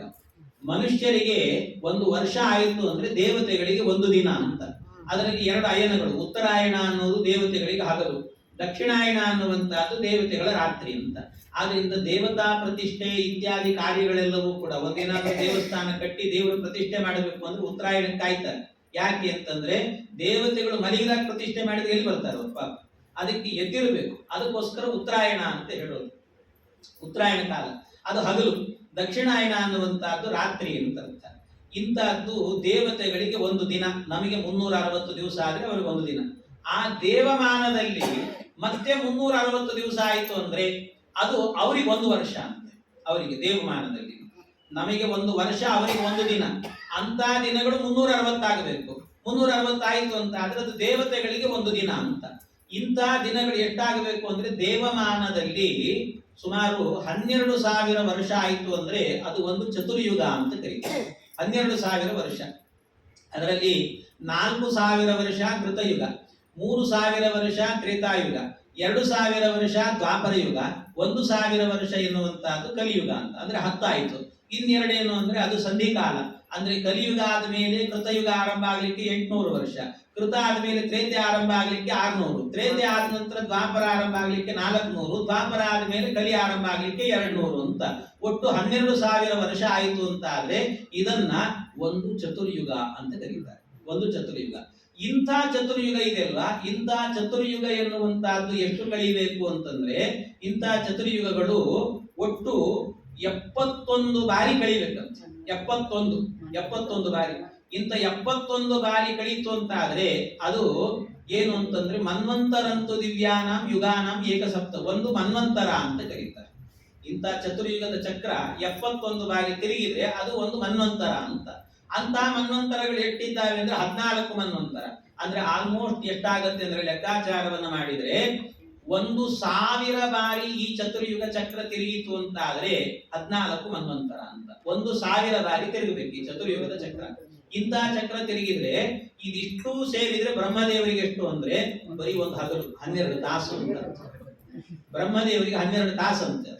ಅಂದ್ರೆ ಇದೇ ಮತ್ತೆ 1,000 ಬಾರಿ ಚತುರ್ಯುಗ ಚಕ್ರ ಎನ್ನುವಂತಹದ್ದು ತಿರುಗಿತು ಅಂದ್ರೆ ಒಟ್ಟಾರೆಯಾಗಿ ಹೇಳಬೇಕು ಅಂತ ಆದ್ರೆ 2,000 ಬಾರಿ ಈ ಚತುರ್ಯುಗದ ಚಕ್ರ ಎನ್ನುವಂತಹದ್ದು ತಿರುಗಿತು ಅಂತ ಆದ್ರೆ ಅದು ಬ್ರಹ್ಮದೇವರಿಗೆ ಒಂದು ದಿನ ಅಂತ ಲೆಕ್ಕ. ಇಂಥ ದಿನಗಳೇನಾಗಬೇಕು 360 ಆಗಿ ಒಂದು ವರ್ಷ ಅಂತ 50 ವರ್ಷಗಳ ಕಾಲ ತಪಸ್ಸು ಮಾಡಿದ್ದಾರೆ ಬ್ರಹ್ಮದೇವರು. ನಮ್ಮ ಮಾನದಲ್ಲಿ ಅಂದ್ರೆ ಮನುಷ್ಯ ಮಾನದಲ್ಲಿ ಹೇಳಬೇಕು ಅಂದ್ರೆ ಒಬ್ಬ ವ್ಯಕ್ತಿಗೆ 432 ಕೋಟಿ ವರ್ಷ ಆಯಿತು ಅಂತ ಆದ್ರೆ ಅದು ಬ್ರಹ್ಮದೇವರಿಗೆ 12 ತಾಸು ಅಂತ. 864 ಕೋಟಿ ವರ್ಷ ಒಬ್ಬ ಮನುಷ್ಯನಿಗೆ ಆಯಿತು ಅಂತ ಆದ್ರೆ ಅದು ಚತುರ್ಮುಖ ಬ್ರಹ್ಮದೇವರಿಗೆ ಒಂದು ದಿನ ಅಂತ ಲೆಕ್ಕ. ಈ ರೀತಿ ದಿನಮಾನ ಅಂತ ಹೇಳ್ತಾರೆ. ಇಂಥ ದಿನಗಳಾಗಬೇಕು ಬ್ರಹ್ಮದೇವರಿಗೆ. 50 ವರ್ಷ ತಪಸ್ಸು ಮಾಡಿದ್ರಂತೆ. ಎಂತ ತಪಸ್ಸು ಯೋಚನೆ ಮಾಡಿ. ಅಷ್ಟು ತಪಸ್ಸು ಮಾಡಿದ್ದಾರೆ ನಮ್ಮ ದೇವರು. ಅಷ್ಟು ತಪಸ್ಸು ಮಾಡಿ ಆದ ನಂತರ ಭಗವಂತ ಪ್ರತ್ಯಕ್ಷನಾಗಿ ಬ್ರಹ್ಮದೇವರಿಗೆ ಹೇಳಿದಂತೆ ಮುಂದಿನ ಸೃಷ್ಟಿ ಕಾರ್ಯವನ್ನು ನೀವು ಮುಂದುವರಿಸ್ರಿ ಅಂತ. ಆಗ ಬ್ರಹ್ಮದೇವರು ಹೇಳ್ತಾರೆ, ಸ್ವಾಮಿ ನನಗೆ ಬೇಡ ಇದು ಅಂತ. ಸೃಷ್ಟಿ ಮಾಡಿದೆ ಅಂದ್ರೆ ಅದು ಸಂಸಾರ. ಸಂಸಾರದಲ್ಲಿ ಏನಾಗುತ್ತೆ ಅಂದ್ರೆ ಒಮ್ಮೆ ಮಕ್ಕಳನ್ನ ಪಡೆದ್ವಿ ಅಂದ್ರೆ ನಮ್ಮ ಮಕ್ಕಳು ಅಂತ ಮೋಹ ಬಿಡುತ್ತದೆ. ಆ ಮೋಹದಿಂದ ಸಂಸಾರದಲ್ಲಿ ಬಂಧನ ಆಗಿಬಿಡುತ್ತದೆ. ಆದ್ರಿಂದ ಬೇಡ ನನಗೆ ಅಂತ ಹೇಳಿದ್ರೆ ಸಂಸಾರ ಬಂಧನ ಆಗದೆ ಇರುವಂತೆ ಸೃಷ್ಟಿ ಮಾಡೋದನ್ನು ಹೇಳಿಕೊಡ್ತೇನೆ ಅಂತ ಅದಕ್ಕೆ ಹೇಳಿದ್ರಂತೆ. ಹೇಗೆ ಅಂತಂದ್ರೆ ಅದಕ್ಕೆ 4 ಶ್ಲೋಕದಲ್ಲಿ ಭಾಗವತವನ್ನು ಉಪದೇಶ ಮಾಡಿದ್ರಂತೆ. ಅದಕ್ಕೆ ಚತುಶ್ಲೋಕಿ ಭಾಗವತ ಅಂತ ಹೇಳ್ತಾರೆ. 4 ಶ್ಲೋಕದಲ್ಲಿ ಭಾಗವತ ಉಪದೇಶ ಮಾಡಿ ಭಾಗವತ ಕೇಳಿದ ಮೇಲೆ ಸೃಷ್ಟಿ ಕಾರ್ಯ ಮಾಡ್ರಿ ಅಂತಂದ್ರು. ಆಯ್ತು ಅಂತ ಸೃಷ್ಟಿ ಕಾರ್ಯವನ್ನ ಆಮೇಲೆ ಬಂಧನನೇ ಆಗ್ಲಿಲ್ಲ ಅವರಿಗೆ. ಮೊದಲು ಸೃಷ್ಟಿ ಮಾಡಿದ್ದೇನು ಅಂದ್ರೆ ಸಸರ್ಜಾಗ್ರಿಂಧತಾ ಮಿಶ್ರಂ ಮತತಾ ಮಿಶ್ರಮಾವಿಕೃತ ಮಹಾಮೋಹಂಚ ಮೋಹಂಚ ತಮಶ್ಚಾಜ್ಞಾನ ವೃತ್ತಯ. ಮೊದಲು ಸೃಷ್ಟಿ ಮಾಡಿದ್ದೇನು ಅಂತಂದ್ರೆ 5 ಅಜ್ಞಾನಗಳನ್ನು ಸೃಷ್ಟಿ ಮಾಡಿದ್ರಂತೆ. ಯಾವುದದು ಅಂದ್ರೆ ತಮಸ್ಸು, ಮೋಹ, ಮಹಾಮೋಹ, ತಾಮಿಶ್ರ, ಅಂಧತಾಮಿಶ್ರ ಅಂತ 5 ಅಜ್ಞಾನಗಳು. ಈ 5 ಅಜ್ಞಾನಗಳನ್ನು ಸೃಷ್ಟಿ ಮಾಡಿ ಯಾಕೆ ಅಂದ್ರೆ 5 ಅಜ್ಞಾನಗಳು ಎಲ್ರಿಗೂ ಬರಲಿ. 5 ಅಜ್ಞಾನ ಅಂದ್ರೆ ಏನ್ ಹೇಳಿ? ದಡ್ಡತನ ಅಂತ ಅರ್ಥ. ಅಜ್ಞಾನ ಅಂದ್ರೆ ಅದೇ ಅಲ್ವಾ, ದಡ್ಡತನ. ದಡ್ಡತನದಲ್ಲಿ ವೆರೈಟಿ ಇರ್ತದ. 5 ಅಜ್ಞಾನ ಅಂತ ಬೇರೆ ಹೇಳ್ತಾರೆ. ಏನು ಅಂತ ಅರ್ಥ ಆಗ್ಲಿಲ್ಲ ಬಹಳ ಜನರಿಗೆ. ಮಧ್ವಾಚಾರ್ಯ ಮಾತ್ರ ವ್ಯಾಖ್ಯಾನ ಮಾಡಿದ್ರು ಅದಕ್ಕೆ. ಅವ್ರು ಹೇಳಿದ್ರು ಏನು ಅಂದ್ರೆ ತಮಸ್ಸು ಅಂತಂದ್ರೆ ಗೊತ್ತಿಲ್ಲ ಅಂತ ಅರ್ಥ. ಏನ್ ಕೇಳಿದ್ರು ಗೊತ್ತಿಲ್ಲ, ದೇವರು ಗೊತ್ತಿಲ್ಲ, ನೀನು ಗೊತ್ತಿಲ್ಲ, ಏನ್ ಕೇಳಿದ್ರು ಗೊತ್ತಿಲ್ಲ ಅನ್ನೋದು. ಇನ್ನೊಂದಿದೆ ಮೋಹ ಅಂತ. ಮೋಹ ಅಂದ್ರೆ ವಿಪರೀತ ಜ್ಞಾನ. ವಿಪರೀತ ಜ್ಞಾನ ಅಂದ್ರೆ ನಾನು ದೇವರು ಒಂದೇ ಅಂತ ತಿಳ್ಕೊಂಡ್ಬಿಡೋದು. ನಾನೇ ದೇವರು ಅಂತ. ಇದು ವಿಪರೀತ ಜ್ಞಾನ. ನಾನ್ ದೇವರಾಗಲಿಕ್ಕಾಗಲ್ಲ ಅದನ್ನ ತಿಳ್ಕೊಳ್ಳೋದು ಹಾಗೆ. ಇನ್ನೊಂದು ಮಹಾಮೋಹ. ಮಹಾಮೋಹ ಅಂತ ಹೇಳಿದ್ರೆ ನಾನು ದೇವರು ಒಂದೇ ಅಂತ ತಿಳಿಯೋದಷ್ಟೇ ಅಲ್ಲ, ನಾನು ತಿಳಿದದ್ದೇ ಸರಿ ಅಂತ ಬೇರೆ ಅದರಲ್ಲಿ ಆಗ್ರಹ. ಇದನ್ನ ಮಹಾಮೋಹ ಅಂತ ಕರೀತಾರೆ. ತಮಸ್ಸು ಅಂತಂದ್ರೆ ಸಮೀಚೀನ ಜ್ಞಾನದಲ್ಲಿ ದ್ವೇಷ. ಅಂದ್ರೆ ಯಾರಾದ್ರೂ ದೇವರು ಸರ್ವಜ್ಞ, ನಾವು ಅಲ್ಪಜ್ಞರು ಅಂತ ಜ್ಞಾನವನ್ನ ಬೋಧನೆ ಮಾಡಿದ್ರೆ ಅದನ್ನ ದ್ವೇಷ ಮಾಡೋದು, ಆ ಜ್ಞಾನವನ್ನೇ ದ್ವೇಷ. ಇನ್ನು ತಮಸ್ಸು, ಇನ್ನೊಂದು ಇನ್ನೊಂದೇ ತಾಮಿಸ್ರ, ಅಂಧತಾಮಿಸ್ರ ಅಂತ.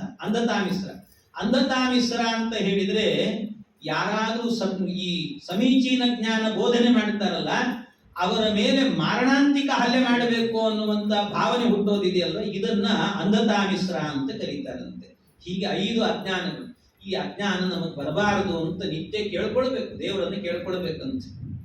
ಇದೆಲ್ಲ ಹರಿಕಥಾಮೃತ ಸಾರದಲ್ಲಿ ಜಗನ್ನಾಥದಾಸರು ಹೇಳುತ್ತಾರೆ.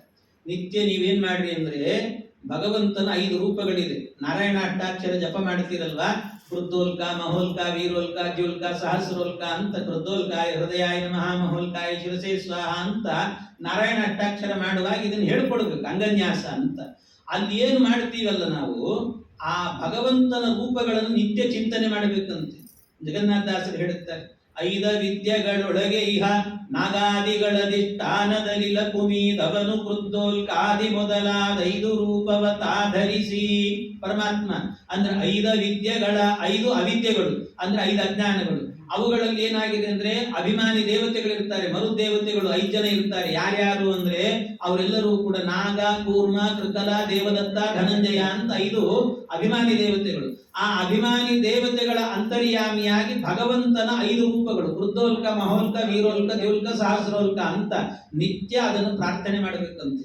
ಜಗನ್ನಾಥದಾಸರು ಹೇಳಿದಂತ ಶ್ಲೋಕ ಹೇಳಿಬಿಟ್ರು ಸಾಕು, ಎಲ್ಲ ಅಜ್ಞಾನಗಳು ಪರಿಹಾರ ಆಗ್ತದಂತೆ ಅಂತಹದ್ದು. ಹಾಗೆ ನಿತ್ಯ ಧ್ಯಾನ ಮಾಡ್ರಿ ಅಂತ ಹೇಳ್ತಾರೆ. ಇಂಥ ಅಜ್ಞಾನಗಳ ಸೃಷ್ಟಿ ಮಾಡಿದ್ದಾರಂತೆ. ಇದೆಲ್ಲ ಆದ ನಂತರ ಮತ್ತೆ ಸೃಷ್ಟಿ ಕಾರ್ಯವನ್ನು ಮಾಡಬೇಕು ಅಂತ ಸನಕಾದಿಗಳ ಸೃಷ್ಟಿಯನ್ನು ಮಾಡಿದ್ರಂತೆ ಬ್ರಹ್ಮದೇವರು.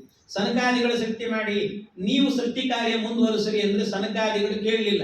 ನಮಗಿದು ಬಂಧನ, ನಾವು ಮಾಡೋದಿಲ್ಲ, ನಾವು ಸನ್ಯಾಸಿಗಳಾಗಿ ಬಿಡ್ತೇವೆ ಅಂತ ಹೋದ್ರು. ಬ್ರಹ್ಮದೇವರಿಗೆ ಸಿಟ್ಟು ಬಂತು. ಅವರು ಸಿಟ್ಟು ಬಂದಾಗ ಸಿಟ್ಟಿನಿಂದಲೇ ಒಬ್ರು ಹುಟ್ಟಿದ್ರು, ಅವರಿಗೆ ರುದ್ರದೇವರು ಅಂತ ಹೆಸರು. ರುದ್ರದೇವರಿಗೆ ಹೇಳಿದ್ರು ನೀವು ಸೃಷ್ಟಿ ಮಾಡ್ರಿ ಅಂತ. ಆಯ್ತು ಅಂತ 11 ರೂಪಗಳನ್ನು ಪಡ್ಕೊಂಡು ಏಕಾದಶ ರುದ್ರರಾಗಿ ಸೃಷ್ಟಿ ಮಾಡಿದ್ರಂತೆ. ಏನ್ ಸೃಷ್ಟಿ ಮಾಡಿದ್ರು? ಬರೀ ಭೂತಗಳನ್ನು ಸೃಷ್ಟಿ ಮಾಡಿದ್ರಂತೆ. ನೋಡಿದ್ರು ಬ್ರಹ್ಮದೇವರು, ಸಾಕಾಗಿ ಹೋಯ್ತು, ಏನಿದೆ ಇಂತಹ ಸೃಷ್ಟಿ ಅಲಂ ಪ್ರಜಾಭಿ ಸೃಷ್ಟಾಭಿಹಿ, ಸಾಕು ನಿಲ್ಲಿಸ್ರಿ ಸೃಷ್ಟಿ ಎಂದ್ರು. ಏನ್ ಮಾಡಬೇಕು ಆಗ ಹೇಳಿದ್ರು, ಏನು ಇಲ್ಲ, ಈ ಭೂತಗಳನ್ನೆಲ್ಲ ಕರ್ಕೊಂಡು ಊರ್ ಹೊರಗೆ ಹೋಗಿ ಕೂತ್ ಬಿಡ್ರಿ. ನೀವ್ ಎಲ್ಲಿ ಕೂಡ್ತೀರೋ ಆ ಜಾಗಕ್ಕೆ ನಿಮ್ದೇ ಹೆಸರು ಅಂತ, ನಿಮ್ದೇ ಹೆಸರು ಬರೆದಿಟ್ಕೊಂಡ್ಬಿಡ್ರಿ. ಆದ್ರಿಂದ ರುದ್ರದೇವರು ಎಲ್ಲೆಲ್ಲಿ ಹೋಗಿ ಕೂಡುತ್ತಾರೋ ಅಲ್ಲೆಲ್ಲ ಆ ಜಾಗಕ್ಕೆ ಅದೇ ಹೆಸರು, ಭೂತಗಳನ್ನು ಕಟ್ಕೊಂಡು ಹೋಗಿ ಕೂತ್ ಬಿಡುತ್ತಾರೆ. ಅದಕ್ಕೆ ರುದ್ರ ಭೂಮಿ ಅಂತ ಹೆಸರು, ಸ್ಮಶಾನ ಅಂತ ಅರ್ಥ. ಅಲ್ಲಿರ್ತಾರೆ ರುದ್ರದೇವರು ಯಾವಾಗಲೂ ಕೂಡ.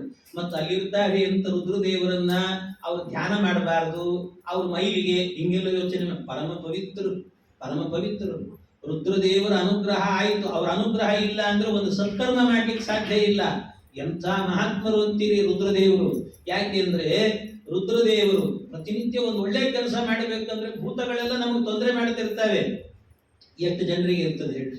ಭಾಗವತ ನಡೀತಾ ಇದೆ ಅಂದ್ರೆ ಭಾಗವತ ಕೇಳಬೇಕು ಅಂತ ಒಂದ್ ಮನಸ್ಸು ಹೇಳ್ತಿರ್ತದೆ, ಇನ್ನೊಂದು ಮನಸ್ಸು ಹೇಳ್ತಿರ್ತದೆ ಏನ್ ಭಾಗವತ ಕೇಳ್ತಿರ್ ಬಿಡ್ರಿ, ಇಲ್ಲೇ ಟಿವಿಯಲ್ಲಿ ಸೀರಿಯಲ್ ನೋಡ್ಕೊಂಡಿದ್ರೆ ಸಾಕು ಅಂತ ಇನ್ನೊಂದು ಹೇಳುತ್ತೆ. 2 ಮನಸ್ಸು ಕೆಲಸ ಮಾಡಬೇಕಾದ್ರೆ ಒಳ್ಳೆ ಮನಸ್ಸು ಬರ್ಬೇಕಲ್ಲ, ಅದಕ್ಕೆ ಪ್ರೇರಣೆ ಮಾಡೋರು ಯಾರು ಅಂತಂದ್ರೆ ರುದ್ರದೇವರಂತೆ. ಭಾಗವತನೇ ಕೇಳು ಅಂತ ಹೇಳೋರು. ಇನ್ನೊಂದು ಮನಸ್ಸು ಇರ್ತದೆ, ಅದು ಟಿವಿ ನೋಡು ಅಂತ ಹೇಳ್ತಿರ್ತದೆ, ಅದಕ್ಕೆ ಪ್ರೇರಣೆ ಮಾಡೋದು ಯಾರು ಅಂದ್ರೆ ಭೂತಗಳಂತೆ. ಆ ಭೂತಗಳೆಲ್ಲ ಯಾರ ಅಧೀನ ಅಂದ್ರೆ ರುದ್ರದೇವರ ಅಧೀನ. ಅದಕ್ಕೆ ರುದ್ರದೇವರನ್ನು ಭೂತಗಳ ಕಾಟ ಇರಬಾರದು, ನಿರ್ವಿಘ್ನವಾಗಿ ಭಾಗವತ ಕೇಳಬೇಕು ನಾವು ಅಂದ್ರೆ ಒಂದ್ಸರ್ತಿ ರುದ್ರದೇವರು ಪ್ರಾರ್ಥನೆ ಮಾಡಬೇಕು. ಅದಕ್ಕೆ ಹೇಳುದಿಲ್ವೇ, ಅಪಸರ್ಪಂತು ಯೇ ಭೂತಾ ಭುವಿ ಸಂಸ್ಥಿತಾಃ ಯೇ ಭೂತಾ ವಿಘ್ನಕರ್ತಾರಃ ತೇ ನಶ್ಯಂತು ಶಿವಾಜ್ಞೆಯ ತೇ ನಶ್ಯಂತು. ರುದ್ರದೇವರೇ ನೀವು ಅನುಗ್ರಹ ಮಾಡ್ರಿ ಅಂತ ಕೇಳಬೇಕು. ಹೀಗೆ ಅನುಗ್ರಹ ಮಾಡಿದರೆ ರುದ್ರದೇವರ ಮೂಲಕವಾಗಿ ಎಲ್ಲ ಪರಿಹಾರ ಆಗ್ತದೆ. ಹಾಗೆ ರುದ್ರದೇವರು ಪರಮ ಪವಿತ್ರರು, ಅವರನ್ನು ಅನ್ಯಥಾ ಚಿಂತನೆ ಮಾಡಬಾರದು. ಅವ್ರು ಎಷ್ಟು ಅಂತಂದ್ರೆ ಕೊರಳಲ್ಲಿ ಭಸ್ಮ ರುದ್ರಾಕ್ಷಿ ಧರಿಸಿದ ಪರಮ ವೈಷ್ಣವನು ನೀನೇ ಅಂತ ಪುರಂದರದಾಸರು ಹೇಳ್ತಾರೆ. ಪರಮ ವೈಷ್ಣವರು ಅಂತ. ಹರಿ ಸರ್ವೋತ್ತಮ, ವಾಯು ಜೀವೋತ್ತಮ, ರುದ್ರ ವೈಷ್ಣವೋತ್ತಮ ಅಂತ ಚಿಂತನೆ ಮಾಡಬೇಕಂತೆ ರುದ್ರದೇವರನ್ನ. ಅಂತ ಮಹನೀಯರು ರುದ್ರದೇವರು, ಅವರ ಚಿಂತನೆ ಇರಬೇಕು. ಆಮೇಲೆ ಆ ರುದ್ರದೇವರು ಸೃಷ್ಟಿ ನಿಲ್ಲಿಸಿದ ಮೇಲೆ ಬ್ರಹ್ಮದೇವರು ತಾವೇ ಸೃಷ್ಟಿ ಮಾಡಿದ್ರಂತೆ. ತಾವೇ ಸೃಷ್ಟಿ.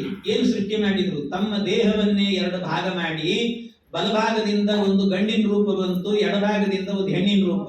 ಅದಕ್ಕೆ ಸ್ವಯಂಭೂಮನು ಮತ್ತೊಂದು ಶತರೂಪಾದೇವಿ ಅಂತ ಹೆಸರು. ಅವರಿಬ್ಬರಿಗೆ ಮದುವೆ ಮಾಡಿದ್ರಂತೆ. ಮದುವೆ ಮಾಡಿ ನೀವು ಸೃಷ್ಟಿ ಮಾಡ್ರಿ ಎಂದ್ರು. ಎಲ್ಲಿ ಮಾಡಬೇಕು ಅಂತ ಕೇಳಿದ್ರು. ಎಲ್ಲಿ ಮಾಡಬೇಕು ಅಂದಾಗ ಆಗ ಅವರಿಗೆ ಹೇಳಿದ್ರಂತೆ, ಎಲ್ಲಿ ಮಾಡಬೇಕು ಅಂದ್ರೆ ಭೂಮಿಯಲ್ಲಿ ಮಾಡಿ.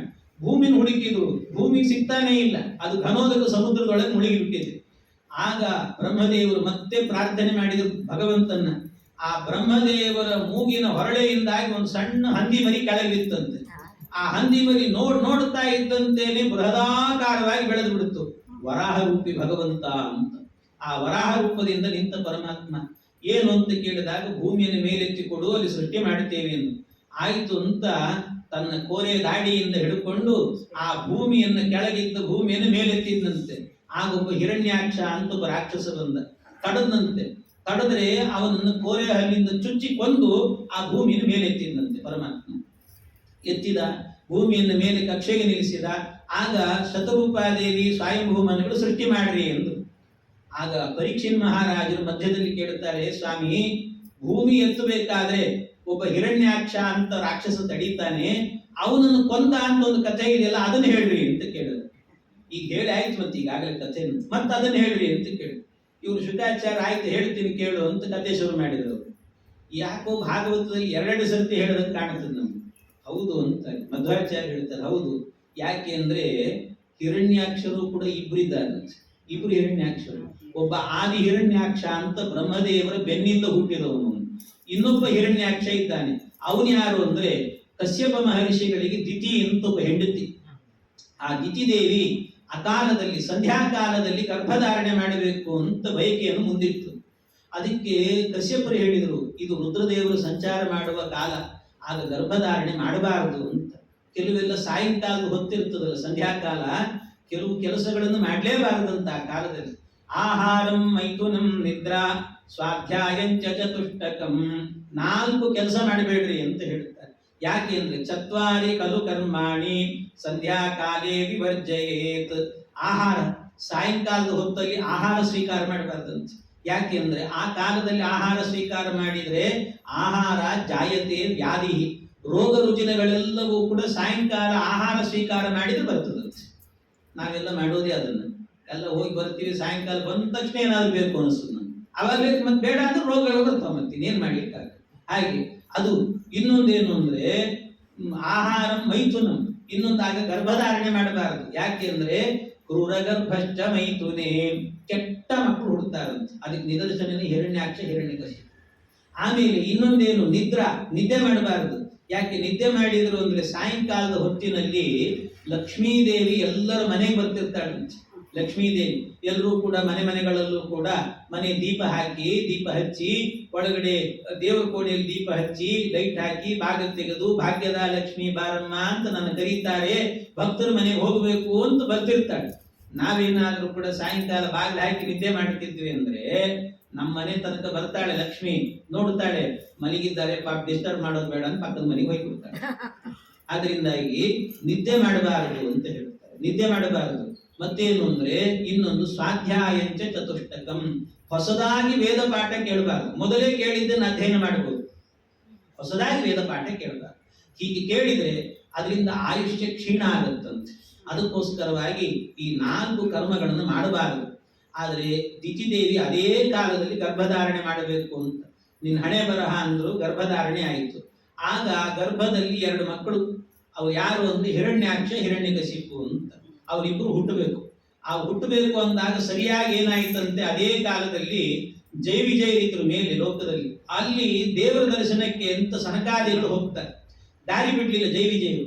ಅದಕ್ಕೆ ಸಿಟ್ಟಿನಿಂದ ಶಾಪ ಹಾಕಿದ್ರು, ನೀವು ರಾಕ್ಷಸರಾಗಿ 3 ಬಾರಿ ಹುಟ್ಟ್ರಿ ಅಂತ. ಭಗವಂತ ಬಂದ, ನೋಡ್ದ, ಹೇಳಿದ, ಬ್ರಾಹ್ಮಣರು ಕೊಟ್ಟ ಶಾಪ ನಾನೇ ಸ್ವೀಕಾರ ಮಾಡ್ತೀನಿ, ನೀವ್ಯಾಕೆ ಮಾಡಲ್ಲ, ಹೋಗ್ರಿ ನೀವು ಅಂತ ಕಳಿಸಿದ. ಆದರೆ ನನ್ನ ಕೈಯಿಂದ ಸಾಯೋ ಭಾಗ್ಯ ಕೊಡ್ತೀನಿ ನಿಮಗೆ ಅಂತ. ಸರಿ ಅಂತ ಜೈ ವಿಜಯರು ಕೂಡ ಇದೇ ಗರ್ಭಕ್ಕೆ ಬಂದು ಕೂತರು. ಅಂದ್ರೆ ಜೈ ವಿಜಯರೇನೇ ರಾಕ್ಷಸರಾದರು ಅಂತ ತಿಳ್ಕೊಂಡ್ಬಿಡಬಾರದು. ರಾಕ್ಷಸರ ದೇಹದ ಒಳಗೆ ಇವರಿಗೆ ಪ್ರವೇಶ ಅಷ್ಟೇ. ಅವರೇ ಯಾವತ್ತೂ ದೇವತೆಗಳು ರಾಕ್ಷಸರಾಗುವುದು ಅಂತ ಇಲ್ವೇ ಇಲ್ಲ.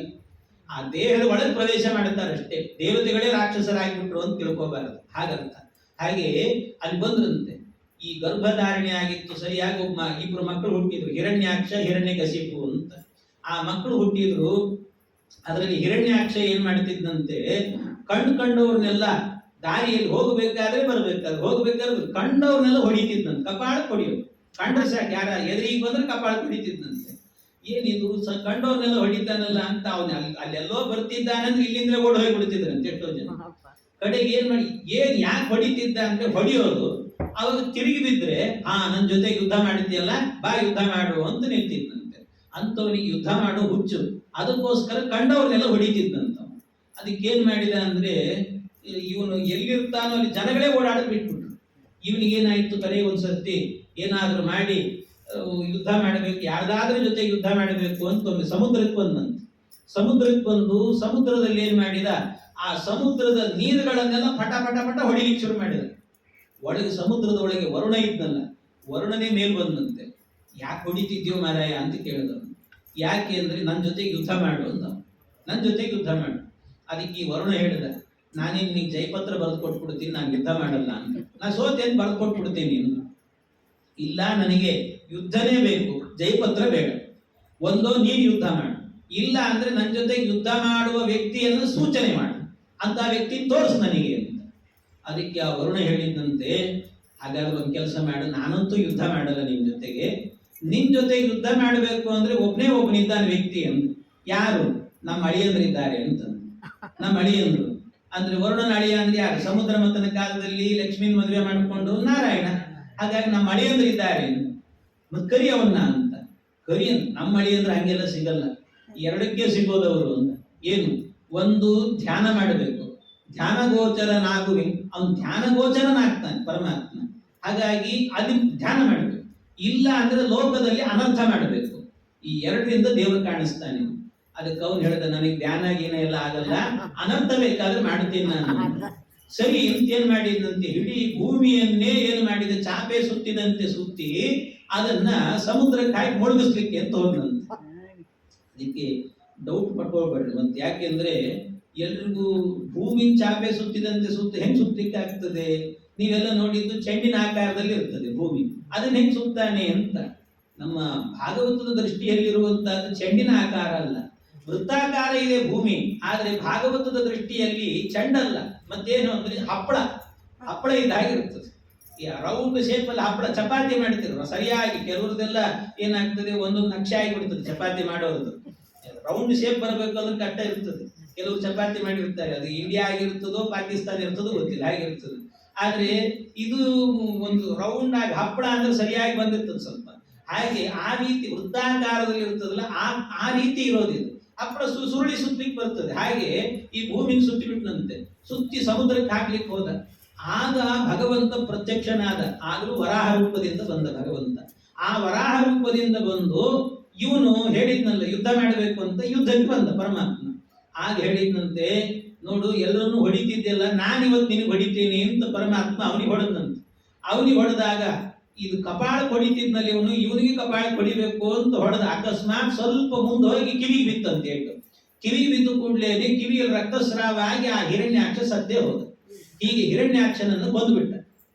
ಹಿರಣ್ಯಾಕ್ಷನನ್ನು ಕೊಂದು ಕೂಡ್ಲೇನೆ ಅವನು ಸತ್ತ. ನೋಡಿ, ಇದ್ರ ಮೂಲಕ ಎರಡು ಕಥೆ.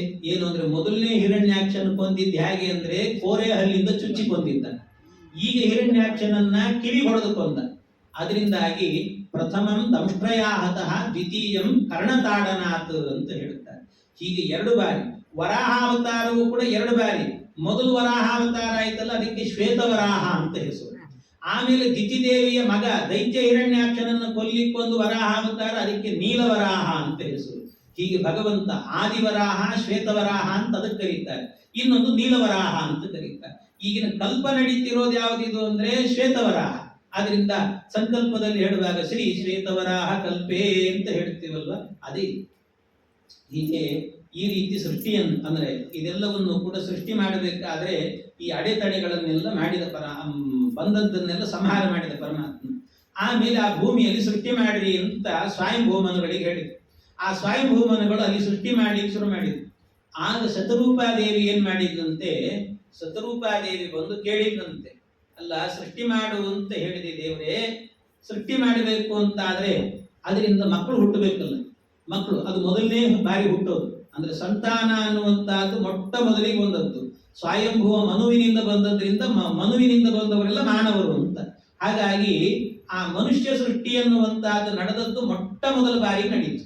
ಮೊಟ್ಟ ಮೊದಲ ಬಾರಿಗೆ ಸೃಷ್ಟಿ ಅನ್ನುವಂತಹದ್ದು ನಡೀತಲ್ಲ, ಆಗ ಶತರೂಪಾದೇವಿ ಕೇಳಿದ್ದಂತೆ, ಸ್ವಾಮಿ ಈ ಸೃಷ್ಟಿ ನಡೀತದಲ್ಲ, ಇದರಲ್ಲಿ ಮಗುವನ್ನ ಗರ್ಭಧಾರಣೆ ಮಾಡಬೇಕಾಗ್ತದೆ, ಯಾರು ಮಾಡೋದು ಅಂತ. ಅಂದ್ರೆ ಗಂಡ ಮಾಡಬೇಕು ಹೆಂಡತಿ ಮಾಡಬೇಕು ಅಂತ ಕೇಳಿದಂತೆ. ಯಾರು ಮಾಡಬೇಕು? ಅದಕ್ಕೆ ಪರಮಾತ್ಮ ಹೇಳಿದ, ಹೆಣ್ಣೆ ಮಾಡಬೇಕು ಅಂತ, ಗರ್ಭಧಾರಣೆ ಮಾಡಬೇಕು. ಅದಕ್ಕೆ ಶತರೂಪಾದೇವಿ ಹೇಳಿದ್ಲು, ಸ್ವಾಮಿ ಎಷ್ಟು ಕಷ್ಟ ಕೊಟ್ಟಿಲ್ಲ ನಮಗೆ ಅಂತ. ದೇವರಿಗೆ ಎಷ್ಟು ಕಷ್ಟ ಆಯ್ತಲ್ಲ ನಮಗೆ. ಯಾಕೆ ಅಂದ್ರೆ ಮಗುವನ್ನು ಪಡೆಯೋದು ಅಂದ್ರೆ ಸಾಮಾನ್ಯದ ವಿಷಯನೇ ಅದು. ಯಾಕೆಂದ್ರೆ ಮಗುವನ್ನು ಹೆತ್ತ ತಾಯಿಗೆ ಗೊತ್ತಿರ್ತದೆ. ಒಂದು ಮಗು ಹುಟ್ಟಿದ ಕೂಡಲೇನೆ ಆ ಮಗುವನ್ನ ಎಷ್ಟು ರಕ್ಷಣೆ ಮಾಡಬೇಕು. 9 ತಿಂಗಳುಗಳ ತನಕಲ್ಲೂ ಕೂಡ ಗರ್ಭಧಾರಣೆ ಮಾಡಬೇಕು. ಭಾರ ಎತ್ತೋ ಹಾಗಿಲ್ಲ, ಎಲ್ಲಿ ಸಿಕ್ಕರಲ್ಲಿ ಓಡಾಡೋ ಹಾಗಿಲ್ಲ, ಮೇಲಿಂದ ಕೆಳಗೆ ಜಿಗಿಯೋ ಹಾಗಿಲ್ಲ. ಏನಿದೆಲ್ಲ ಕತೆ, ಅಷ್ಟು ರಕ್ಷಣೆ ಮಾಡಿಕೊಳ್ಬೇಕಾಗ್ತದೆ. ಇದಲ್ದೇನೆ ಆಮೇಲೆ ಮಗು ಹುಟ್ಟುವಾಗಲೂ ಕೂಡ ಎಷ್ಟು ಕಷ್ಟ ಅನುಭವಿಸಬೇಕಾಗ್ತದೆ. ಆಮೇಲೆ ಹುಟ್ಟಿ ಆದ್ಮೇಲೆ ಆ ಮಗುವನ್ನ ರಕ್ಷಣೆ ಮಾಡಬೇಕು ಅಂತ ಆದ್ರೆ ಅದು ಯಾವಾಗ ಅಳುತ್ತದೋ ಅವಾಗ ಎದೆ ಹಾಲು ಕೊಡಬೇಕು, ಯಾವಾಗ ಅದು ನಗ್ತದೋ ಗೊತ್ತಿಲ್ಲ, ಯಾವಾಗ ಹಸಿವೆ ಅಂತ ಗೊತ್ತಿಲ್ಲ.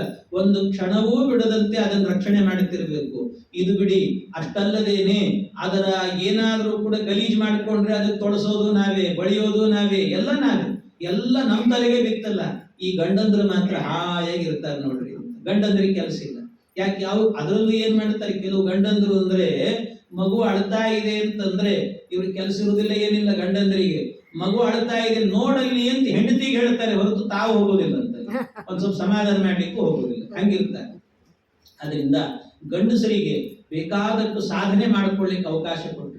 ಅವ್ರು ಏನಾದ್ರೂ ಆಯ್ತು ಅಂದ್ರೆ ದೇವ್ರ ಕೋಣೆಯಲ್ಲಿ ಕೂತ್ ಬಿಡ್ತಾರೆ. ಮೂಗ್ ಹಿಡ್ಕೊಂಡು ಕೂತ್ರೆ ಸಾಕೇನು ತಪಸ್ ಮಾಡ್ತಿದ್ದಾರೆ ಬಿಡೋದು. ಮತ್ತೆ ನಾವೇ ನೋಡ್ಕೊಳ್ಬೇಕು, ಅಡಿಗೆ ನಾವೇ ಮಾಡಬೇಕು, ಮಕ್ಕಳನ್ನ ನಾವೇ, ಎಲ್ಲ ನಮಗೆ ಬಿತ್ತಲ್ಲಿ ಈ ಕೆಲಸ ಅಂತಂದಾಗ ಆಗ ಭಗವಂತ ಹೇಳಿದಂತೆ ಏನು ಅಂದ್ರೆ, ನಿಮಗೊಂದು ವರ ಕೊಡ್ತೇನೆ ಎಂದಂತೆ. ಹೆಣ್ಣು ಮಕ್ಕಳಿಗೆಲ್ಲ ವರ ಕೊಡ್ತೇನೆ. ಏನು ಅಂದ್ರೆ, ಗಂಡಂದ್ರೆಲ್ಲರೂ ಕೂಡ ಎಷ್ಟು ತಪಸ್ಸನ್ನ ಮಾಡಿ ಗಾಯತ್ರಿ ಜಪವನ್ನ ಮಾಡಿ ಅವರು ಪುಣ್ಯ ಸಂಪಾದನೆ ಮಾಡ್ತಾರಲ್ವಾ, ಅವ್ರು ಏನು ಪುಣ್ಯ ಸಂಪಾದನೆ ಮಾಡುತ್ತಾರೋ ಆ ಎಲ್ಲ ಪುಣ್ಯವೂ ಕೂಡ ಏನಾಗಬೇಕು, ಮನೆ ಕೆಲಸವನ್ನ ವಿಷ್ಣು ಪೂಜೆಯತಿ ಸಂಕಲ್ಪ್ಯ. ಯಾರು ಮನೆ ಕೆಲಸವನ್ನ ಮಾಡುವಾಗ ಇದು ವಿಷ್ಣುವಿನ ಪೂಜೆ ಇದು ಅಂತ, ಒಂದು ಪಾತ್ರೆ ತೊಳೆಯುವಾಗ, ಮನೆ ಒರೆಸುವಾಗ, ಎಲ್ಲ ಮಾಡುವಾಗಲೂ ಕೂಡ ಇದು ಕೃಷ್ಣ ನಿನ್ನ ಪೂಜೆ ಅಂತಂದುಕೊಂಡು ಯಾರು ಮಾಡ್ತಾರೋ ಅಂತವರಿಗೆ ಗಂಡಸರು ಅವರು ಗಾಯತ್ರಿ ಜಪದಿಂದ ಏನು ಪುಣ್ಯ ಮಾಡುತ್ತಾರೋ ಅದರ 1000 ಪಟ್ಟು ಪುಣ್ಯವನ್ನು ನಿಮಗೆ ಕೊಡ್ತೇನೆ ಅಂತ ಭಗವಂತ ಹೇಳಿದರು. ಆದ್ರೆ ಮಾಡುವಾಗ ಮಾತ್ರ ಇದು ದೇವರೇ ನಿನ್ ಸೇವೆ ಅಂತ ಮಾಡಬೇಕು. ಗಂಡ ಇಲ್ಲ, ಎಲ್ಲೋ ಹೋಗಿದ್ದಾನೆ, ಹಾಳಾದವನು, ಇದೆಲ್ಲ ತಿಂದ ಬಿಟ್ಟ ಹೋದ ಅಂತ ಬೈಕೊಂಡು ಮಾಡಿದ್ರೆ ಪುಣ್ಯ ಇಲ್ಲ, ಮತ್ತೆ ಪುಣ್ಯ ಹೋಗಿಬಿಡುತ್ತೆ. ಆದ್ರಿಂದಾಗಿ ಒಳ್ಳೆಯ ಸದ್ಭಾವನೆಯಿಂದ ಮಾಡಬೇಕಂತೆ. ಆ ರೀತಿ ಇರಬೇಕು. ಇಂತಹ ಭಾವನೆಯಿಂದ ಮಾಡಿದರೆ ಆಗ ಆ ಪುಣ್ಯ ಬರ್ತದೆ. ಇದನ್ನು ಹೇಳಿದ ಮೇಲೆ ಸಂತೋಷದಿಂದ ನಾನು ಮಕ್ಕಳನ್ನ ಪಡಿತೇನೆ ಅಂತ ಆಗ ಗರ್ಭಧಾರಣೆಯನ್ನ ಮಾಡಿಕೊಂಡು 5 ಜನ ಮಕ್ಕಳನ್ನು ಪಡೆದಂತೆ. ಯಾರದು 5 ಜನ ಅಂದ್ರೆ, ಆಕೂತಿ, ಪ್ರಸೂತಿ, ದೇವಭೂತಿ ಅಂತ 3 ಹೆಣ್ಣು ಮಕ್ಕಳು, ಆಮೇಲೆ 2 ಗಂಡು ಮಕ್ಕಳು. ಯಾರು? ಉತ್ತಾನಪಾದ, ಪ್ರಿಯವ್ರತ ಅಂತ 2 ಗಂಡು ಮಕ್ಕಳಂತೆ. ಹೀಗೆ 5 ಜನ ಮಕ್ಕಳು ಹುಟ್ಟುತ್ತಾರೆ. ಅದರಲ್ಲಿ ದೇವಭೂತಿ ಅಂತ ಒಬ್ಬ ಹುಡುಗಿ ಇದ್ದು, ಆ ದೇವಭೂತಿ ಅನ್ನುವಂತ ಹೆಣ್ಣು ಮಗಳೇನಿದ್ಲಲ್ವ, ಆಕೂತಿಯನ್ನ ರುಚಿ ಪ್ರಜಾಪತಿಗಳಿಗೆ ಕೊಟ್ಟು ಮದುವೆ ಮಾಡುತ್ತಾರೆ. ದೇವಭೂತಿ ಇದ್ದು ಆ ದೇವಭೂತಿಯನ್ನ ಯಾರಿಗೆ ಕೊಡಬೇಕು? ಯಾಕೆಂದ್ರೆ ಬಹಳ ಸಮಸ್ಯೆ ಆಗಿತ್ತಂತವನಿಗೆ. ದೇವಭೂತಿ ಎಷ್ಟು ಸೌಂದರ್ಯ ಅಂದ್ರೆ ಅವಳದ್ದು ಮಹಾ ಸುಂದರಿ ಅಂತೆ. ಅವಳಿಗೆ ಹೋಲಿಕೆ ಆಗುವ ಒಬ್ಬ ವರ ಸಿಗಲಿಕ್ಕೆ ಸಾಧ್ಯ ಇಲ್ಲ, ಅಂತಹ ಸೌಂದರ್ಯದ ಗಣಿ ಇದ್ದಂತವಳು, ಸೌಂದರ್ಯದ ಗಣಿ. ಆದ್ರೆ ಇವಳೇನ್ ಮಾಡ್ತಿದ್ಲು, ಎಂತ ಗಂಡನನ್ನು ತೋರಿಸಿದ್ರು ಕೂಡ ಎಲ್ಲ ರಿಜೆಕ್ಟ್ ಮಾಡ್ತಿದ್ಲು. ಇದು ಬೇಡ, ಇದು ಚೆನ್ನಾಗಿಲ್ಲ, ಏನೋ ಹೆಸರಿಡೋದು ಸುಮ್ಮನೆ, ಅಂತೂ ಅದು ಬೇಡ, ಇದು ಬೇಡ. ಅದು ಮತ್ತೆ ಹೇಳಿದ್ರು, ಏನ್ ದೊಡ್ಡ ಪ್ಯಾಕೇಜ್ ಇದೆ, ತಗೊಂಡ್ಬಿಡು, ಮದುವೆ ಮಾಡ್ಕೋ, ಹಾಗೆ ಹೀಗೆ ಏನ್ ಹೇಳಿದ್ರು ಕೇಳ್ತೀನಿ, ನನಗೆ ಯಾವ ಪ್ಯಾಕೇಜು ಬೇಡ, ಏನೂ ಬೇಡ, ಬೇಡವೇ ಬೇಡ ಅಂತ ಎಲ್ಲ ಕ್ಯಾನ್ಸಲ್ ಮಾಡಿದ್ದು, ಎಲ್ಲ ಮಾಡಿದ್ದು. ಕಡೆಗೆ ಒಂದ್ಸರ್ತಿ ಏನ್ ಮಾಡಿದ್ನಂತೆ, ರಾಜ ಸ್ವಯಂಭೂಮನು ಕೇಳಿದ್ನಂತೆ, ಅಲ್ಲ ಹೋಗ್ಲಿ, ಇಷ್ಟೆಲ್ಲ ಗಂಡನ್ನು ಹುಡುಕಿದ್ರು ನೀನ್ ಬೇಡ ಬೇಡ ಅಂತ ಹೇಳ್ತಿದ್ದಿ, ಡಾಕ್ಟರ್ ತೋರಿಸಿದೆ, ಏನು ಇಂಜಿನಿಯರ್ ತೋರಿಸಿದೆ, IAS ತೋರಿಸಿದೆ, ಎಲ್ಲ ತೋರಿಸಿದೆ ನಿನಗೆ, ಎಲ್ಲ ತೋರಿಸಿದ್ರು ಎಲ್ಲವೂ ಬೇಡ ಅಂತ ಹೇಳ್ತಿದ್ದೀನಿ ನೀನು. ಹಾಗಾಗಿ ಎಲ್ಲವೂ ಬೇಡ ಅಂತಂದ್ರೆ ಮತ್ತೆ ನಿನಗೆ ಎಂಥ ಗಂಡ ಬೇಕು ಹೇಳು ಅಂತ ಕೇಳಿ. ಎಂಥ ಗಂಡ ಬೇಕು ಅಂದ್ರೆ ಆಗ ಅವಳು ಹೇಳಿದಂತೆ, ಅಪ್ಪ ನನಗೊಂದು ಆಸೆ ಇದೆ. ಏನು ಅಂದ್ರೆ ನನಗೆ IAS ಬೇಡ, ನನಗೆ ಈ ಡಾಕ್ಟ್ರು ಬೇಡ, MBBS ಬೇಡ, JEE ಬೇಡ, ಯಾವುದೂ ಬೇಡ ನನಗೆ. ಮತ್ತೇನ್ ಬೇಕು ಅಂದ್ರೆ ಶುದ್ಧವಾದ ವೈದಿಕ ಗಂಡ ಬೇಕು ನನಗೆ. ಎಲ್ಲರೂ ಹೇಳುತ್ತೆ ಒಲ್ಲೇನ ವೈದಿಕ ಗಂಡನ ಅಂದ್ರೆ ಬೇಕು ನನಗೆ ವೈದಿಕ ಗಂಡ ಅಂತ ಹೇಳುದು.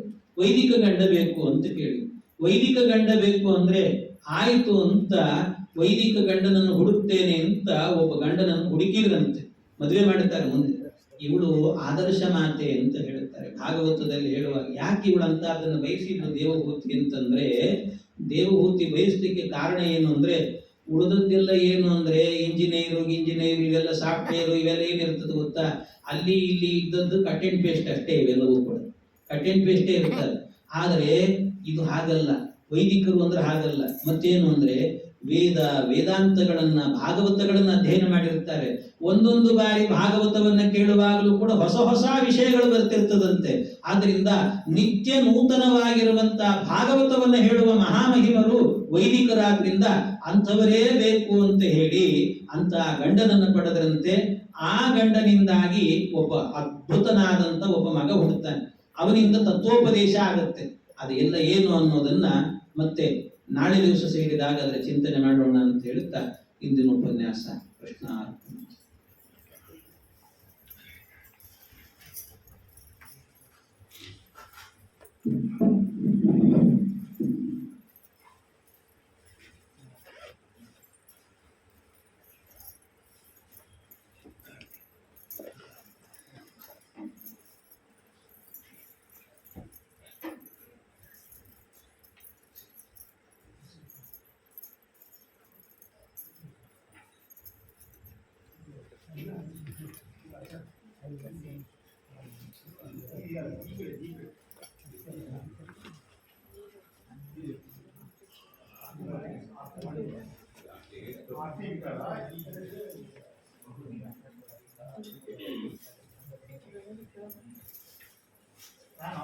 ನೀರೆಂದ್ರೆ ಬೇಕಂತ ನೀರು ಬೇಕು.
ಹೇಳ್ಕೊಡಿ, ಆಮೇಲೆ ಕೊಡೋಣ.